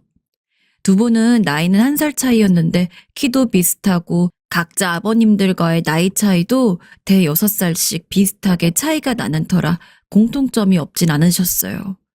저와 아는 처음에 걱정했었지만 두 분이 생각보다 공감대를 편하게 만들어 가시는 것 같아서 점차적으로 안심하게 되었어요. 아마 저희 어머니나 장모님이나 남한테 패키치기 싫어하시는 성격이라 초반에 여간 조심하신 게 아니셨을 것 같아요. 그러다 몇 년이 시간이 지나면서 두 분은 점점 서로에게 익숙해지셨고 말이 많은 편이 아니셨던 두 분이 이제는 자연스럽게 한 집에 사는 친척들처럼 가까워지셨답니다. 아이들이 자랄 때 졸업식이나 입학식도 나란히 같이 다니시고 모든 경조사나 행사들을 다 함께 했어요. 아무래도 식구가 많고 서로 조심스러운 관계다 보니 긴장되는 부분이 없진 않았지만 시간이 지나면서 본격적으로 악화가 되던가 아님 진정이 된다던가 둘 중에 하나 아니겠습니까? 저희 집은 다행스럽게도 아니 참으로 감사하게도 이런 긴장이 풀려서 완화되는 쪽으로 가게 되었어요. 혹시나 악화되고 불화가 생길까봐 저와 아내는 매번 긴장했던 것 같은데 장모님과 저희 어머니는 나중에 같이 경로당도 다니게 되셨고 아주 편안한 관계로 함께 하시게 되었어요. 저희 부부가 자러 들어간다고 해도 두 분은 나란히 거실에 앉으셔서 드라마를 보시면서 수다를 떠시기도 하고 삶은 계란이나 쥐포 같은 것을 간식으로 곁들여서 드시는 것을 무척 좋아하셨어요. 밤 10시나 11시쯤 지나서 쥐포를 굽는 냄새가 나면 이건 무조건 우리 어머니가 굽는 거구나. 두 분이 뭔가 또 드라마나 다큐멘터리를 보시려나 보다 하고 예감하게 되었어요. 우리 애들도 나가서 할머니들과 같이 앉아서 까먹다가 제 방으로 들어가 자기도 했고요. 이렇게 할머니들이 집에 계시는 덕에 저와 아내는 아이들이 아프거나 뭔가 일이 생겨도 장모님과 어머니가 같이 봐주시거나 대신 가주시니 이런 부분에 감사함을 참 많이 느꼈어요. 솔직히 이렇게 6식구가 살기에 결코 여유로운 형편이 아니었고 저도 가장으로서 많은 부담을 느끼긴 했어요. 그래서 아내도 너무 늦기 전에 생활전선으로 뛰어들게 된 것도 있고요. 그래도 가장 감사한 것은 가정의 분위기가 나빠지진 않았다는 것입니다. 몸이 불편하셨던 저희 어머니는 중간중간 약을 먹고 근거리 병원을 다니면서 큰 문제는 없게 되셨고 뭔가 일이 있다 해도 항상 바로 근처에 장모님이 계시니 즉각 상황을 알 수 있어서 걱정할 것이 없었어요. 아내는 우리 어머니가 계셔서 장모님이 우울증도 있고 자잘한 수다가 많아진 것 같다고 하더라고요. 아무리 그래도 그 연령대에는 나이 차이 나는 자식보단 동년배가 더 좋을 텐데 그 역할을 우리 어머니가 해주신 것 같다고 말입니다. 한창 초반에 아내도 장모님의 우울증 때문에 가슴 아파서 혼자 숨죽여 울던 때가 있었는데 어느새 그런 적이 있었나 싶게 묻히기도 했더라고요. 덕분에 우린 이렇게 지내오면서 나중에 아이들이 대학에 가고 취업을 하고 큰아이가 결혼을 할 무렵까지 그럭저럭 무탈하게 살게 되었어요. 꽤 오랜 세월이었는데요. 그러던 사이 특별한 풍파 없이 잘 지내왔던 우리 집에 아주 큰 사건이 생기게 되었어요. 아내가 그간 소화가 안 되고 어딘가 아프단 말을 몇 번 했었는데 어느 날 갑자기 꿈쩍이지도 못할 정도로 괴로워하더니 그 길로 병원에 실려가게 되었어요. 걱정하시는 어머님들을 두고 저와 아이들이 각자 직장에서 나와 달려갔어요. 그런데 우린 그날 아내에게 암이 있다는 것을 알게 되었고 이미 4기쯤 접어들어 시한부라는 말까지 듣게 되었어요. 이른 나이에 결혼을 했고 그래서 얼른 더 빨리 제 엄마에게 손주를 안겨주고 싶어 했던 큰딸은 큰 소리로 울며 정신을 차리지 못했어요. 저도 온전히 마음을 추스를 수 없어 결국 아들이 여기저기 연락을 드리게 되었어요. 그때의 마음을 뭐라고 표현해야 할지 모르겠는데요. 참 평생을 함께할 것이라고 믿었던 반려자가 한순간에 세상을 떠난다니 믿을 수가 없었어요. 여보, 걱정 마. 내가 어떻게든 살릴게. 그래서 처음엔 아내에게 이런 헛된 희망도 줘보고 제 자신에게도 그러기도 했습니다. 하지만 아내는 오히려 더 담담하게 그때마다 아니야 여보, 남은 시간 그냥 우리 가족들이랑 잘 지내다가 가고 싶어 라고 말하더군요. 그렇게 아내는 눈에 띄게 점점 쇠약해져 갔고 어느 추운 날 밤 우리 가족 모두 제대로 마음의 준비도 하지 못한 채로 아내는 얼마 가지 않아 세상을 떠나게 되었습니다. 그런데 아내를 보내고 난 뒤 집안엔 한 가지 더 일이 일어나게 되었어요. 큰딸이 얼마 되지 않아 출산을 하게 되었거든요. 그때 태어난 손주를 보니까 참 마음이 아려오더군요. 이 순간 아내가 가장 기뻐했을 텐데, 아내가 함께했다면 참 좋았을 텐데, 딸아이 역시 엄마와 함께 조리를 하고 싶었고 아기 보는 법도 배우고 싶었다고 하는데 그 말에 들으니 너무 가슴이 아파 홀로 화장실에 가 휴지를 틀어막고 울었습니다. 그 후 장모님과 저희 어머니가 딸아이와 손주를 집으로 불러 한 달 정도 같이 봐주셨어요. 그리고 이때 처남도 아기를 보겠다고 잠깐 집에 들렀는데 저한테 한창 고민하던 얼굴로 이런 말을 꺼내더라고요. 매영, 이제 저희 엄마 제가 모시고 갈게요. 아직 엄마한테 말씀은 안 드렸는데 형이 좋다고 하시면 말씀드리려고요. 저희 누나도 이제 없고 애들도 다 커서 나왔으니까요. 아니야, 처남. 나와 어머니는 장모님이 계시는 게 그다지 불편하지 않아.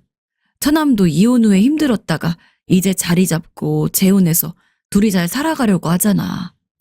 장모님께서 그 집에 가서 편하게 적응을 하실 수 있겠어. 이제 연세도 정말 많아지셨는데 원래 계시던 곳에서 생활하시는 게 좋을 거야.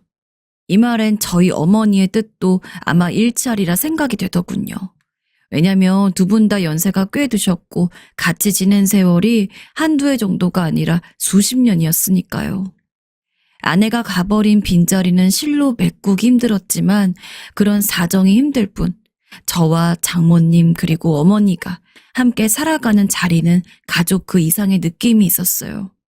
남들에겐 참 설명하기 힘들고 누군가에겐 이해하기 힘든 부분이기도 할 텐데요. 그렇게 해서 우린 계속 시간을 보내게 되었어요. 아내가 없어도 아이들은 끊임없이 때마다 우리 집에 드나들면서 저와 제 할머니들에게 인사를 하면서 자주 다녀갔고 전 여전히 일을 바쁘게 하고 있던 차였어요. 그리고 그렇게 일을 하면서 아내를 잃은 상실감, 빈자리를 가족 모두가 함께 견디는 것 같은 느낌이 들었어요. 혼자 아내 사진을 보며 흐느끼시는 장모님을 가끔 발견하긴 했지만 그래도 그럴 때마다 조용히 제 나름대로의 위로를 건네드리기도 하면서요. 그러던 중 갑자기 집안에서 이상한 기미를 발견하게 되었어요. 평소에 꼼꼼하게 살림을 잘하시는 우리 어머니와 장모님 덕분에 집은 늘 깨끗한 상태로 유지되고 있었는데요. 어느 날인가부터 물건들이 뒤죽박죽 섞이고 뭔가 점점 난잡해지는 것 같더군요. 좀 이상하다 생각하며 찝찝해하던 차에 장모님께서 퇴근한 저를 안방으로 데려가시더니 조심스레 말씀을 하셨어요. 듣고 전 너무 아찔해서 충분히 가능성이 있는 일임에도 불구하고 손이 떨려서 답이 나오지 않더라고요. 자네, 자네 어머니 아무래도 치매 같아. 내가 요즘 옆에서 지켜보는데 꼭 치매 같더라고. 여기 경로당 아는 할머니도 툭 하면 뭘 까먹고 헤매는 것 같던데 아주 비슷해. 우리 어머니와 오랜 시간을 보내오셨던 장모님은 어머니께서 자꾸 반찬을 무심결에 국이든 냄비에 쏟아버리거나 길을 가다가 갑자기 멀뚱하게 서 있기도 하고 병원에서 나와서도 장모님을 한창이나 찾고 당황하시는 모습을 여간 이상하게 보신 게 아니었어요. 저도 당시 어머니가 유독 뭔가를 깜빡하시는 것 같긴 했지만 치매라고까진 생각지 않았는데 말이에요. 저와 장모님의 권유에 이끌려 어머니는 어쩔 수 없이 검사를 받게 되었고 가급적이면 아니길 바랬으나 우리의 예감은 틀리지 않았더군요. 어머니는 한동안 무척 우울해하셨고 전 그렇게까지 감정적으로 다운돼서 괴로워하시는 모습을 본 적이 없었기에 저 또한 견디기 힘들었어요. 딸을 보낸 지 그리 오래 안 되었고 자기보다 일찍 자식을 보내게 되고 아들마저 이혼이며 재혼을 거듭하게 되니 당시 장모님도 무척 힘드셨을 겁니다. 그럼에도 불구하고 저희 어머니가 치매에 걸리신 사실을 알고 얼마나 안타까워하셨는지 몰라요. 나랑 비슷한 나이대라서 남일 같지 않아. 어제는 무섭다고 우는데 나보다 자네 어머니가 1살 아래잖아. 어쩜 그게 그렇게 안 돼 보이던지 말이야. 왜 이렇게 나보다 어리고 팔팔해 보이는 사람들이 아프고 힘들어지는 건지 모르겠네. 장모님은 본인 딸이나 본인보다 1살 아래인 저희 어머니가 이런 지병들로 힘들어하는 자체로 무척 괴로우신 것 같았어요. 그래서인지 같이 치매센터를 다녀주시기도 하시고 거의 10여 년이 넘도록 어머니를 곁에서 함께 봐주셨어요. 중간에 제가 크게 마음을 먹고 요양원 이야기를 꺼냈으나 장모님은 상당히 확고하게 말씀하셨습니다. 자네, 나 때문에 신경 쓰여서 그러는 건가? 난 우리 아영이 내가 손도 못 써보고 뭘 해줘보지도 못하고 보는 게 그렇게 가슴이 아프네. 자네 어머니도 나한테 이젠 오랜 친구고 그냥 동생이나 마찬가지야. 내가 해줄 수 있는 건 해주고 정 안 되면 내 말함세. 난 하나도 힘들지 않아. 저희 어머니는 완전히 인지 능력이 떨어지셔서 마치 아이가 엄마를 의지하듯 장모님을 따르고 있었고 기억이 왔다 갔다 하시면서 반말도 하시고 가끔 성질도 내셨지만 장모님은 아주 능숙하게 바로 손을 걷어붙이고 어머니를 봐주시고 씻겨주시고 치료를 같이 다녀주셨어요. 적어도 두 분 사이에 10수년이란 시간이 있었기에 이런 것도 가능한 게 아니었나 싶지만 사실 이건 부모 자식이라도 할 수 없는 것입니다. 전 매번 무거운 마음으로 장모님께 어머니를 맡기고 출퇴근을 반복하게 되었고 그 사이 아들도 장가를 가게 되었어요.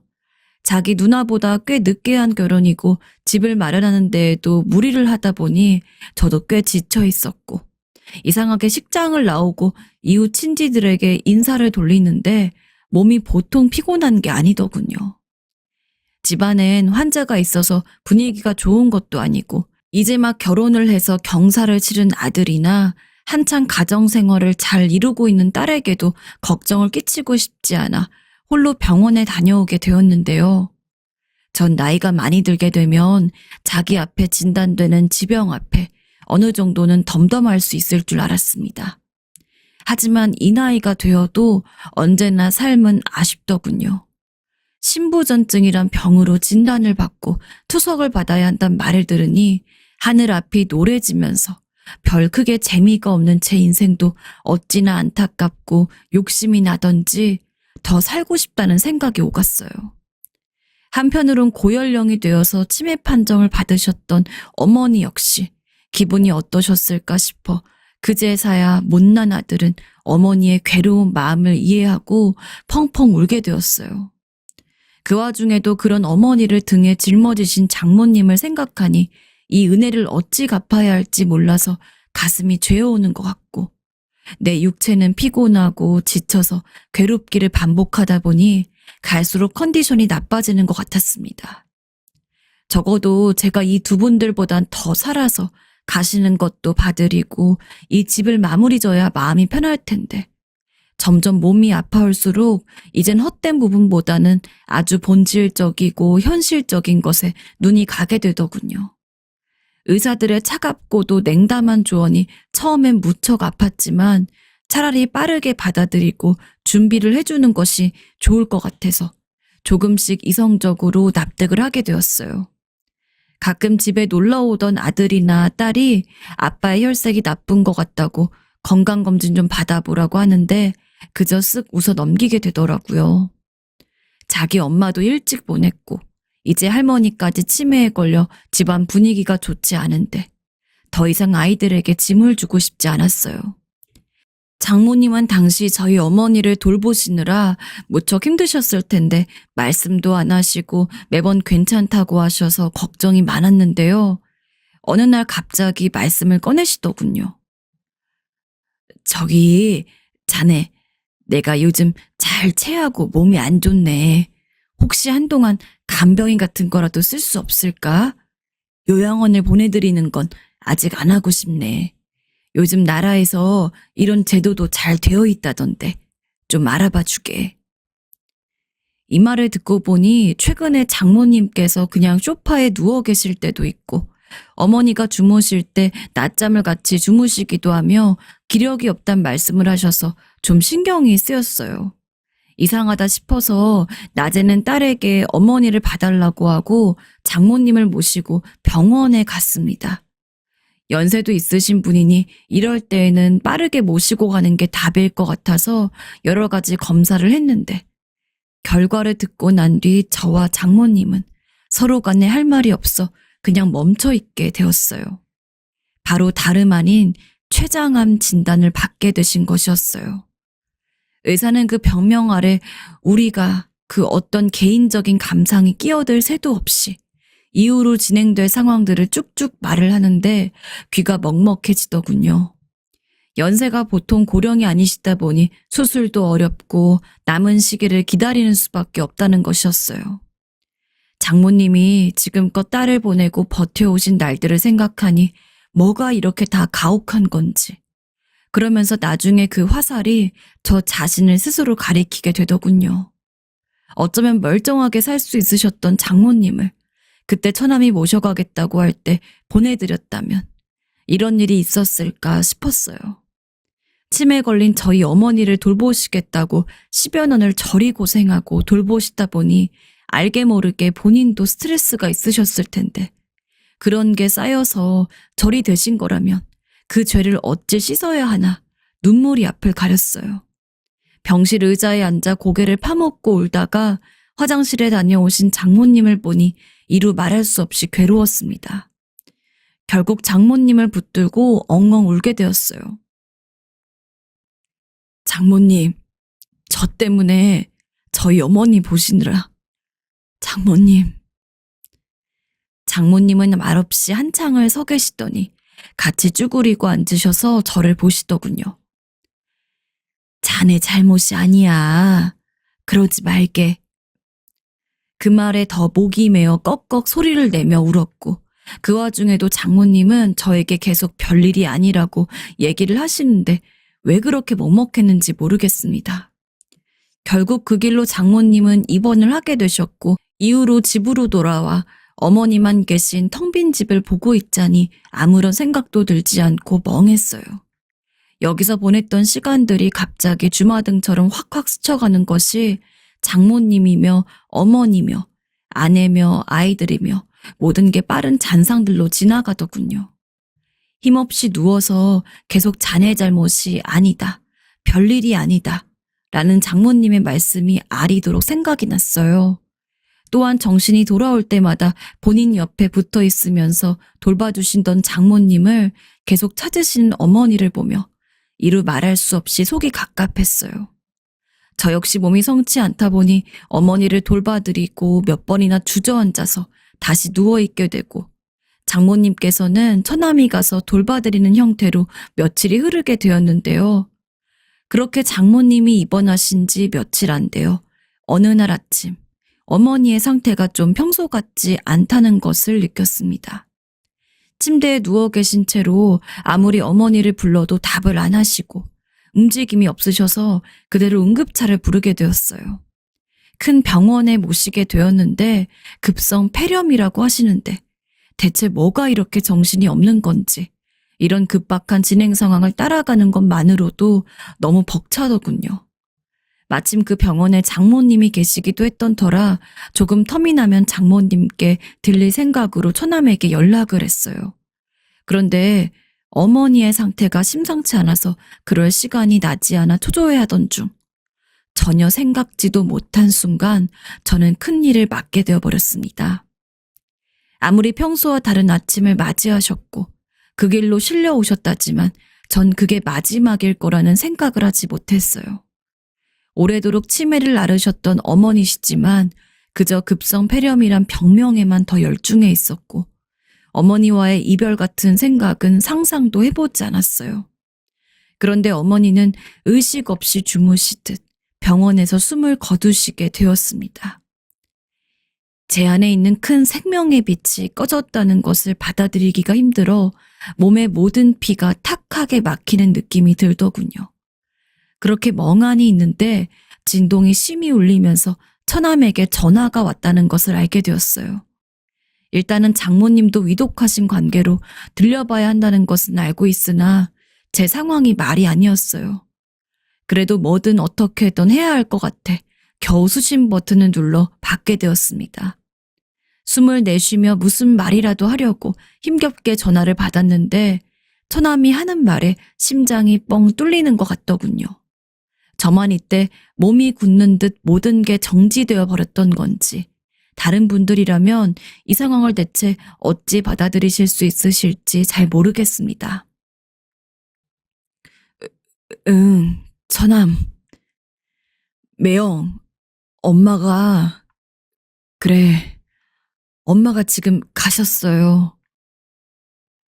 저희 어머니가 숨을 거두신 지 5분 남짓 지나 같은 병원 다른 동에 계신 장모님께서도 숨을 거두셨다는 것입니다.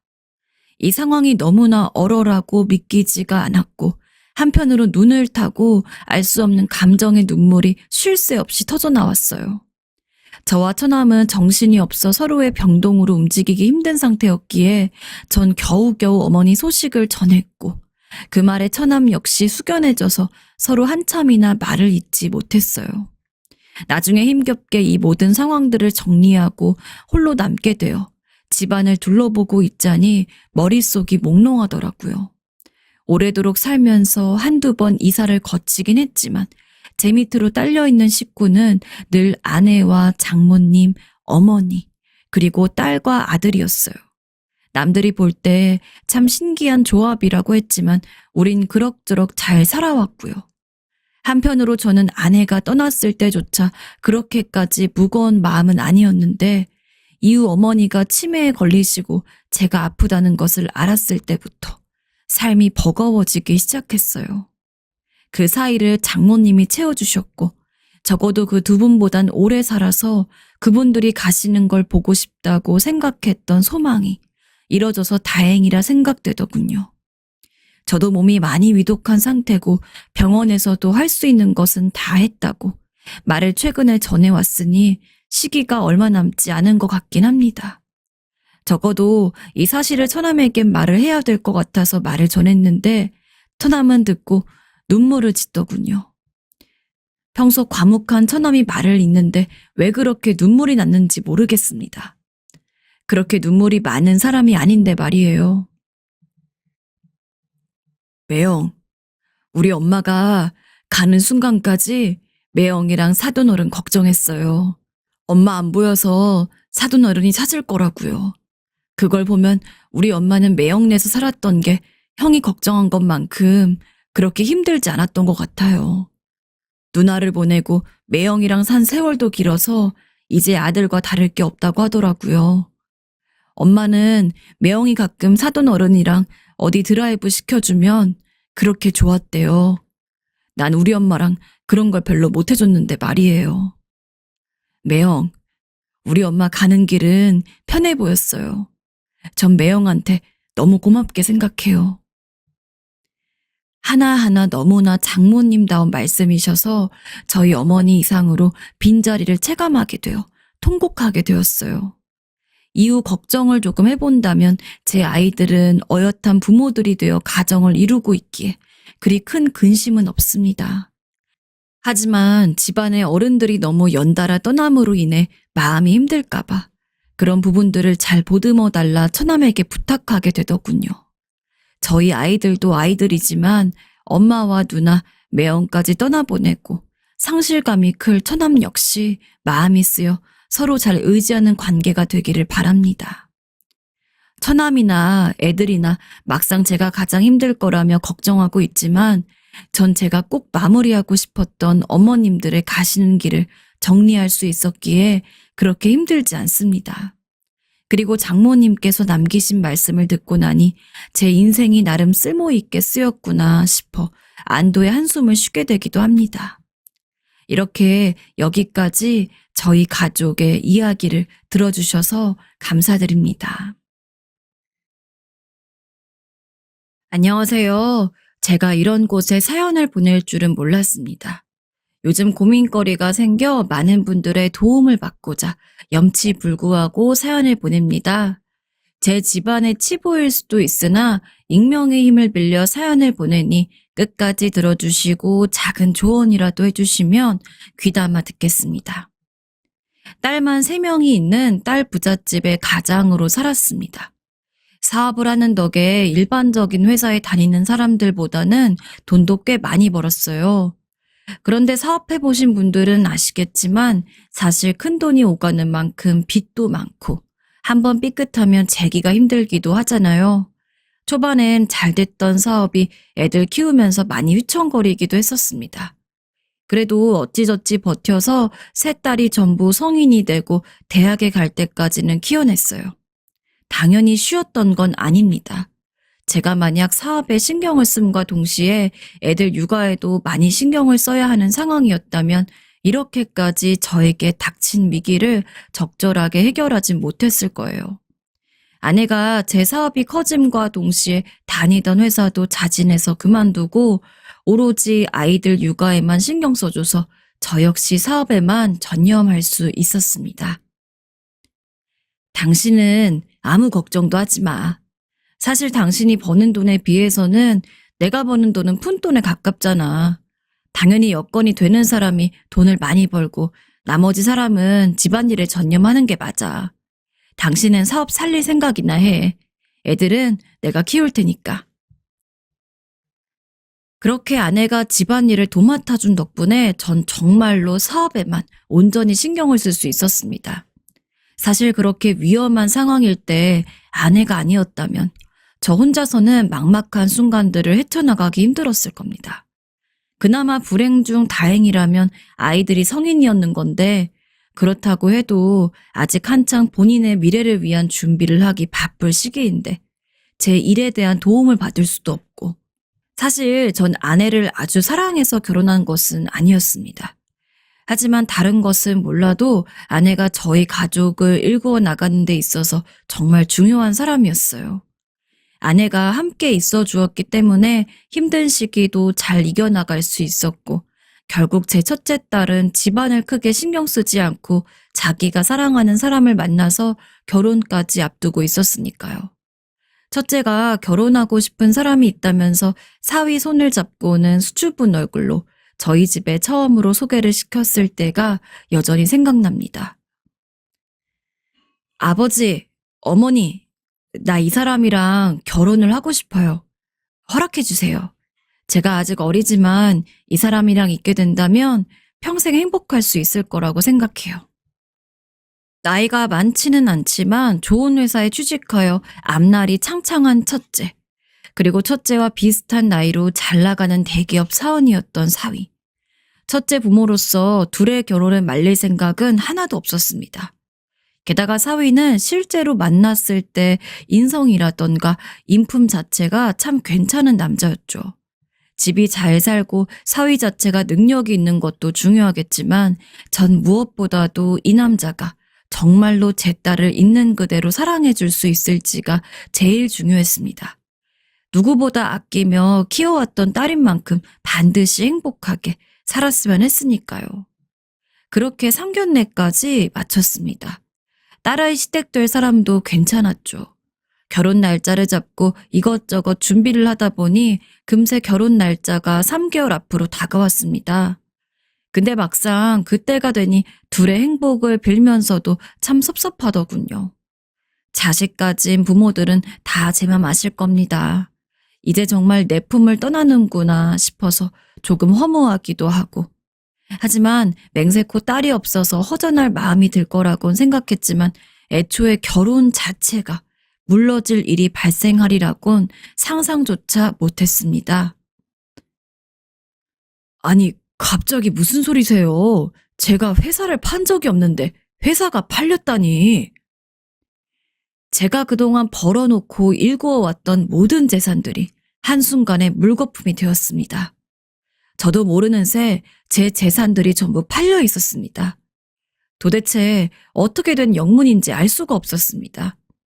전 그냥 여느 때처럼 잠을 자고 일어났을 뿐이고 또 어느 날과 마찬가지로 일을 보면서 똑같은 하루를 보내려고 했을 뿐인데 영문을 알 수 없는 일에 할 말을 잃은 것도 잠시 문득 아내가 생각이 났습니다.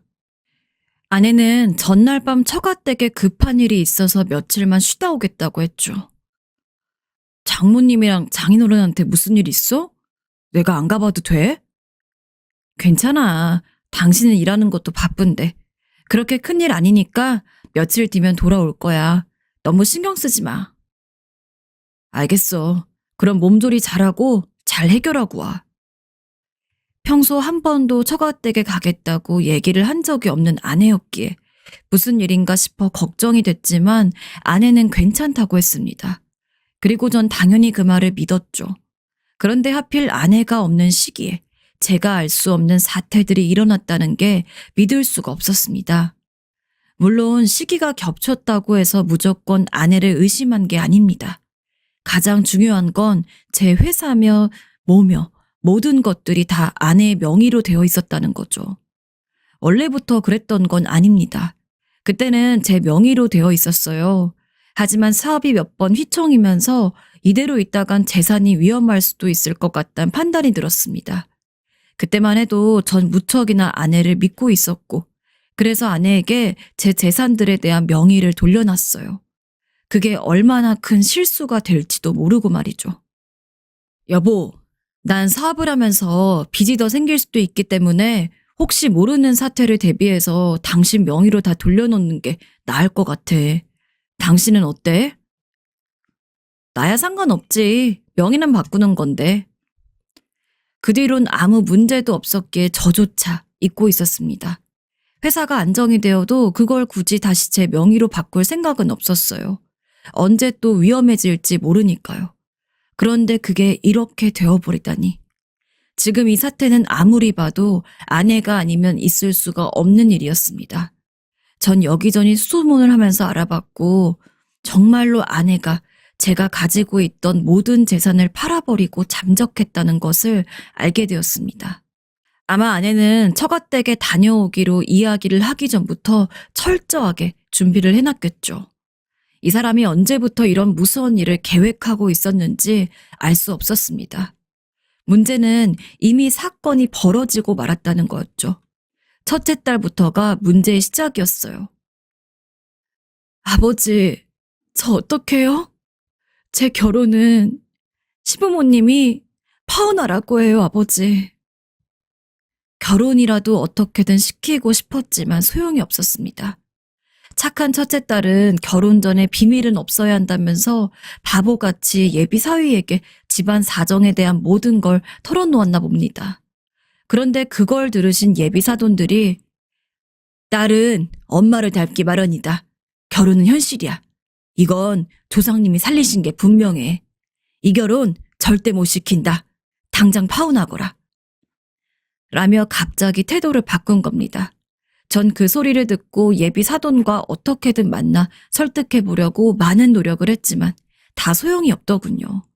오히려 제게 아니, 도대체 어떻게 됐길래 같이 산 사람이 그런 배신을 하나요?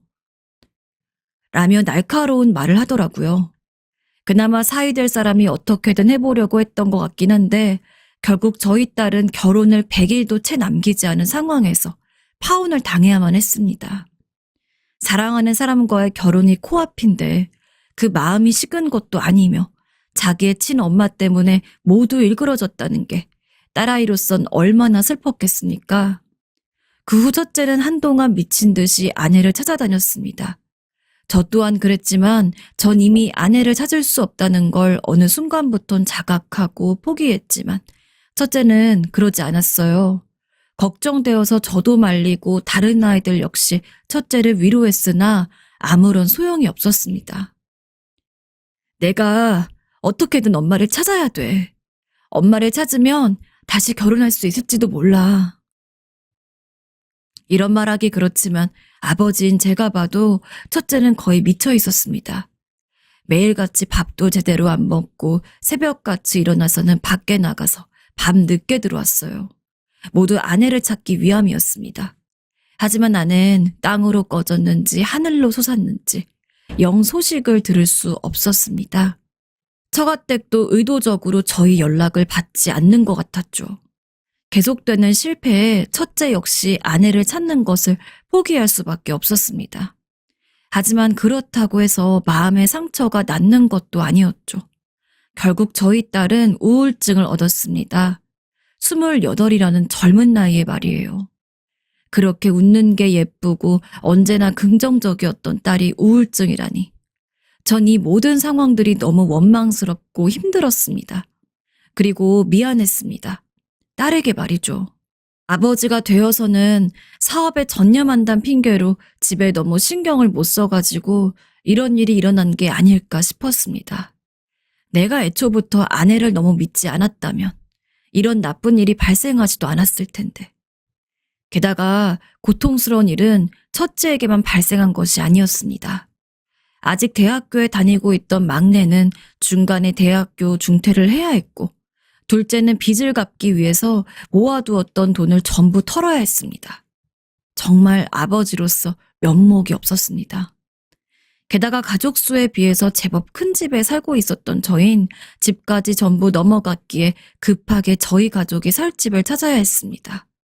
하지만 돈도 없는 상황에서 당연히 괜찮은 집을 찾을 수 없었고 그나마 다행스럽게도 평소 알고 지낸 지인의 도움으로 반지하 방을 얻을 수 있었습니다. 하지만 아시다시피 저를 빼놓고도 딸이 셋입니다. 4명이서 반지하 방에 사는 게 쉽진 않았습니다. 아빠가 너무 미안하다. 미안해. 내가 조금만 정신을 차렸어도 너희가 이렇게까지 고생하진 않았을 텐데. 그런 말 하지 마요. 아버진 잘못 없어요. 지금까지 저희를 위해서 노력해 오신 거 알아요. 힘들지만 우리 조금만 더 버텨봐요. 언니도 나중엔 괜찮아질 거예요. 그렇게 힘든 와중에도 아무런 원망도 하지 않는 저희 딸들. 너무나 미안하고 도무지 아비로서 할 말이 없더군요. 그래서 전 일부러 조금이라도 돈을 더 벌어오겠다는 핑계로 밖에 나가서는 모텔에서 자고 들어가는 일이 많았어요. 안 그래도 집도 좁아져가지고 자식들이 생활하기에도 힘들 텐데 성인인 딸들에게 저까지 있으면 더 번거롭고 불편하고 그럴까 봐요. 심적으로 너무 힘들어하는 첫째도 그런 티는 내지 않지만 분명히 속이 썩어갖고 있을 둘째와 셋째도 걱정이 됐습니다. 제가 할 수 있는 것은 최대한 이 상황을 벗어나기 위해서 열심히 돈을 버는 것과 이렇게 저희를 배신한 아내와 하루빨리 헤어지는 일밖에 없었어요. 물론 그전에 저도 사기죄로 아내를 어떻게든 처벌하고 싶어 이리 뛰고 저리 뛰어봤지만 이미 명의 자체가 아내로 되어 있던 상황에서 처벌받기는 힘들단 답변을 받았습니다.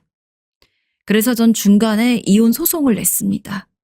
아내한테 어떤 위자료를 받을 순 없었지만 그래도 소송을 하고 나니 법적으로 부부가 되진 않을 수가 있더군요. 물론 그 과정 속에서도 이혼 소송은 여러 복잡한 절차 때문에 시행착오를 겪었지만 아내와의 이혼이 받아들여졌다는 이야기를 들었을 때 참 속 시원하면서도 한편으로는 허탈했습니다. 내가 이런 결과를 얻으려고 아내와 결혼을 해서 이렇게까지 열심히 일했나 싶어서요. 솔직히 그렇게 서류로 받으니 그동안은 분노와 배신감으로 눌러왔던 눈물이 터져 나왔습니다. 알게 모르게 아내에게 많이 의지를 하는 게 있었고 무엇보다도 법적으로 엮인 제 아내이기에 당연히 전 이와 같은 가족이 평생 유지될 거라고 생각했습니다. 물론 그 믿음도 아내의 배신으로 처참하게 사라지게 되었지만 그 이후로 전 그 어느 때보다도 열심히 일했습니다. 우리 예쁜 딸들도 마찬가지였어요. 첫째는 여전히 우울증으로 고생을 하고 있는 터라 제대로 일을 하지 못했지만 둘째와 셋째는 아니었습니다.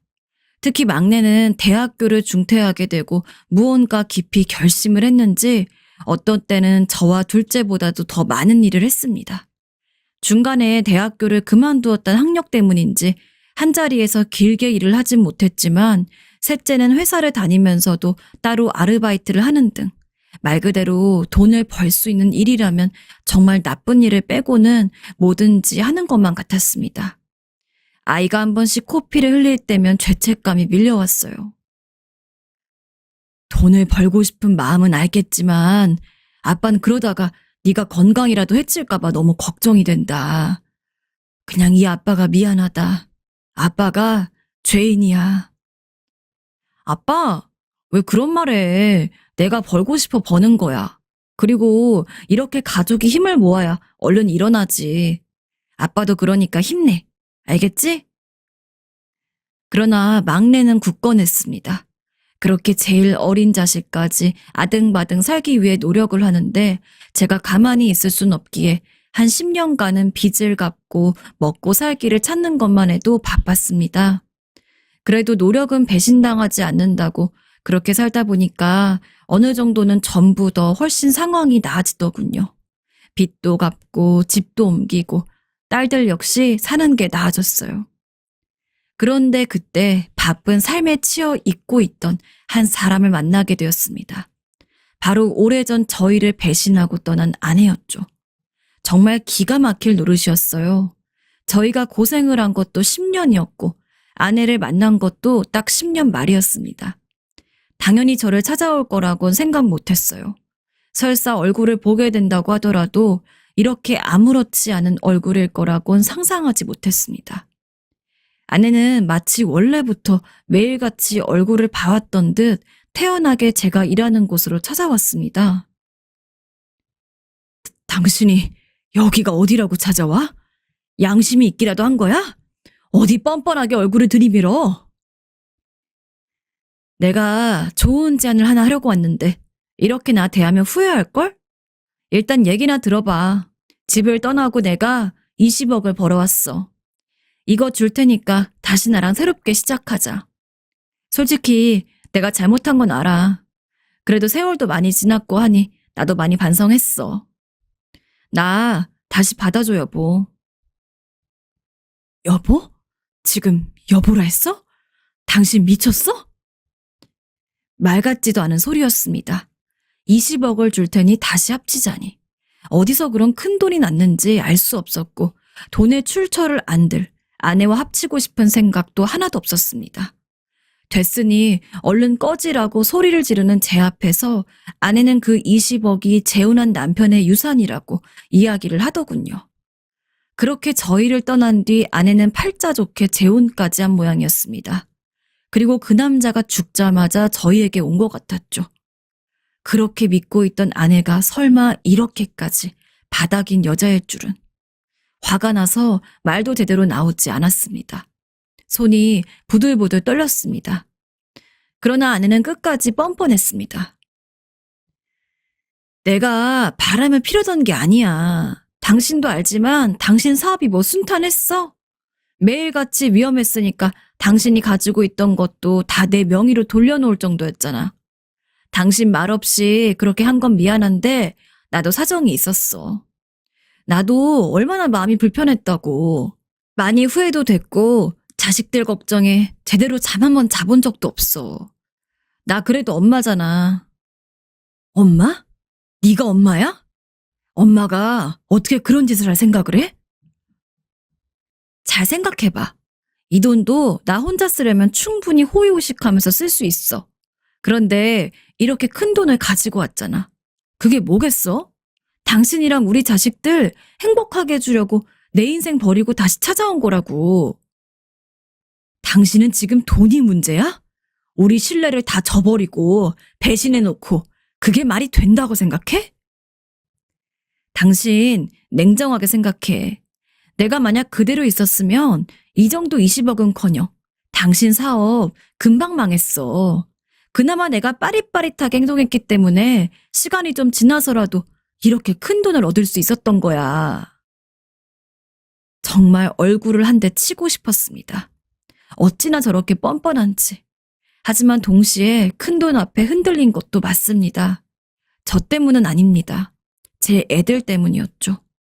당장 돈이 없어 파혼을 당한 첫째도 있는 상황이었습니다. 물론 그 파혼은 제 아내 때문이 맞아요. 하지만 이렇게 넉넉한 돈이 있는 상황이라면 첫째도 좋은 남자를 만날 가능성이 있을 수도 있을 것 같고, 둘째와 셋째와 결혼을 준비할 땐 아무런 문제가 없을 것 같았습니다. 애들을 생각하면 당장 제가 아내에게 느끼는 배신감과 실망으로 아내를 내칠 수가 없었어요. 돈이 전부는 아닌 세상이지만 돈이 없으면 행복하기 어려운 세상인 것도 맞습니다. 나만 조금 참으면 되지 않을까? 이 돈이면 우리 애들 전부 행복하게 살 수 있을 텐데. 그래서 일단 아내에게 시간이 필요하다고 했습니다. 애들한테도 얘기를 해야 하니까요. 아내는 순순히 물러났고 전 그날 자식들을 불러 모아서 아내가 돌아왔다는 이야기를 했습니다.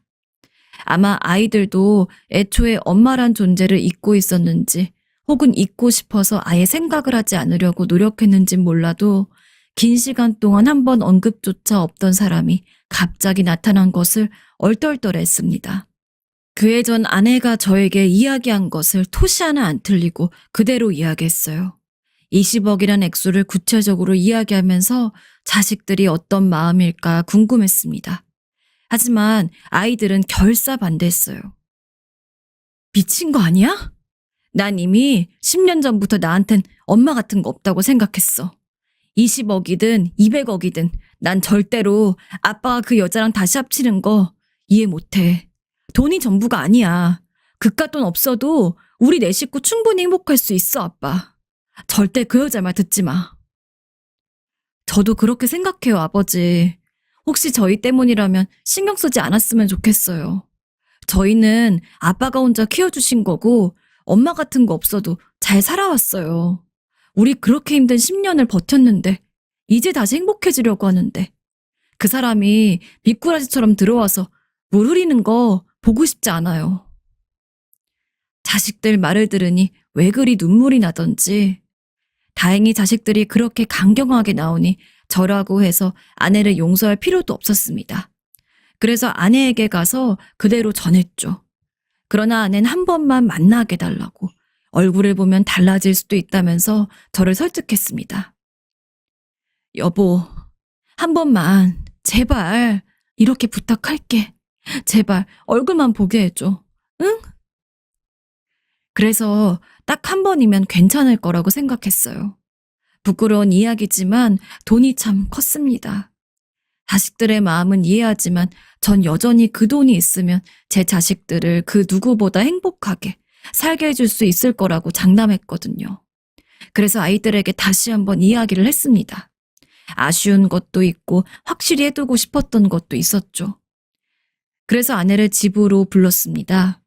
얼굴을 보고 이야기를 듣고서도 정말 그전과 마음이 달라지지 않는다면 그 이후로는 이런 제안도 없을 거라고요.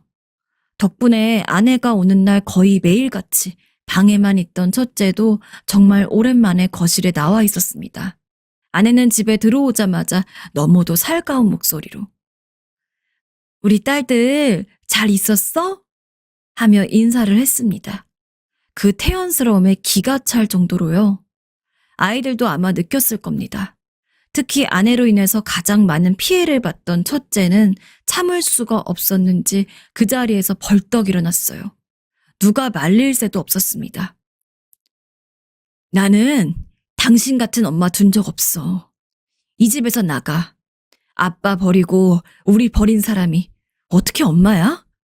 그래 놓고서는 그렇게 태연하게 인사를 해? 당신이 사람이야? 나는 당신 때문에 인생이 망했어.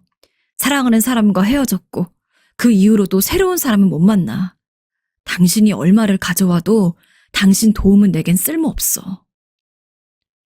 둘째와 셋째는 그래도 참고 있었던 모양인데 첫째가 그렇게 강력하게 나서니 자신들도 할 말을 해야 한다고 생각한 것 같습니다. 둘째와 셋째 역시 자리에서 일어나 아내에게 다가가서는 욕을 퍼부었죠. 20억은 당신이나 가져. 우린 그런 돈 없어도 잘 살아왔어. 애초에 바닥까지 가라앉은 상태에서도 살아났는데 20억 있어봤자 우리가 기쁠 거나 같아? 돈만 있으면 우리 살 수 있다고 생각한 거야? 애초에 가족이란 틀을 버리고 벗어난 건 당신이야. 가족은 돈으로도 살 수 없어. 그깟 20억 당신이나 가져. 아내는 아내 나름대로 항변을 하는 듯 했습니다. 하지만 잔뜩 화가 난 세 딸의 원성은 피할 수가 없었습니다. 첫째는 그 와중에도 과거에 자신과 저희 가족이 당했던 피해가 생각났는지 보상금을 내놓으라고 하더군요. 그리고 당신과 아빠가 일군 재산 중 절반은 아빠 거야. 아빠 목 가져간 3억 7천만 원. 그것만 내놔. 그거는 당신이 원래 돌려줘야 했을 돈이니까. 그 이후로는 다신 우리한테 연락하지 마. 나도 내 동생들한테도 그리고 아빠한테도. 아마 자식들은 그만큼 많은 상처를 가지고 있었던 것 같습니다. 특히 저는 우울증을 앓은 뒤로 말조차 제대로 하지 않았던 첫째가 그렇게 화를 내는 것을 보고 마음이 너무 아팠습니다. 그동안 어떻게 그런 힘든 마음을 참고 있었을지. 결국 아내는 자식들의 기세에 아무런 말도 하지 못하고 돌아갔습니다. 그러더니 다음날 다시 오더군요. 첫째가 이야기한 돈을 준비해서요. 첫째가 요구한 돈은 3억 7천이었지만 아내가 가져온 돈은 5억이었습니다. 아마 아내는 미안한 마음에 요구했던 것보다 더 큰 돈을 준비해온 것 같았어요. 물론 딸아이에게 그런 건 중요하지 않았습니다. 통장을 유심히 보던 첫째는 은행을 다녀온다고 하더니 한 3시간이 지나서 집에 오더군요. 1억 3천만 원 거슬러 왔어. 당신한테 뺏긴 돈 빼고는 단 한 푼도 더 받고 싶지 않아. 그렇게 좋은 돈 당신이나 많이 가져. 그리고 약속했던 대로 다신 돌아오지 말고. 첫째는 봉투를 그대로 아내에게 던졌습니다. 작은 뭉텅이로 묶인 돈이 흩날리는데 아내가 그 앞에서 눈물을 흘리더군요. 더 이상 참을 수가 없었던 모양입니다. 너네를 생각해서 행동한 건데 왜 그렇게 몰라주냐는 등. 내가 그래도 내 배 아파서 나온 자식들한테 이런 취급을 받아야 하는 등. 그러나 자식들은 냉정했습니다. 가족들 배신하고 벌어온 더러운 돈은 필요 없다며 힘을 모아 아내를 밖으로 내쫓았어요. 그 뒤로 자식들은 아내가 언제 왔냐는 듯이 그냥 일상적인 이야기를 하면서 지냅니다. 첫째도 아내를 본 이후 심경의 변화라도 있었는지 가끔씩은 나와서 함께 식사를 하곤 해요. 그 어느 때보다도 마음이 평온한 나날을 보내고 있습니다. 하지만 아내가 너무 마음에 걸려요. 매일같이 제게 전화를 하기 때문입니다. 나는 정말 애들이 이렇게까지 날 미워할 줄 몰랐어. 돈이 없으면 힘드니까 돈이 있으면 다 괜찮을 줄 알았던 건데 제발 나 좀 도와줘. 나 그래도 당신 아내였고 우리 애들 엄마였잖아. 당신이 잘 이야기해주면 애들도 납득을 할 거야. 정말 매일같이 전화를 해서는 저에게 이야기를 하는데 그걸 대놓고 무시할 수 없는 저도 너무 멍청한 것 같고 화가 납니다. 물론 정말 아내의 말대로 자식들한테 그런 이야기를 할 생각은 없어요. 아이들이 아내한테 얼마나 유감을 가지고 있는진 이미 충분히 눈으로 봐왔으니까요. 하지만 제 선에서 아내를 내치는 것은 좀 다른 일입니다. 아내를 동정하거나 용서해서가 아니라 여전히 아내의 존재가 장기적으로 보았을 때 아이들에게 좋은 영향을 미칠 수도 있을 거란 가능성 때문이에요. 여러분들이 만약 제 상황이라면 어떻게 하실 것 같으신가요? 부디 무슨 말이든 좋으니 지혜를 나눠주신다면 잘 참고하겠습니다. 지금까지 긴 넋두리 같은 이야기 들어주셔서 감사합니다.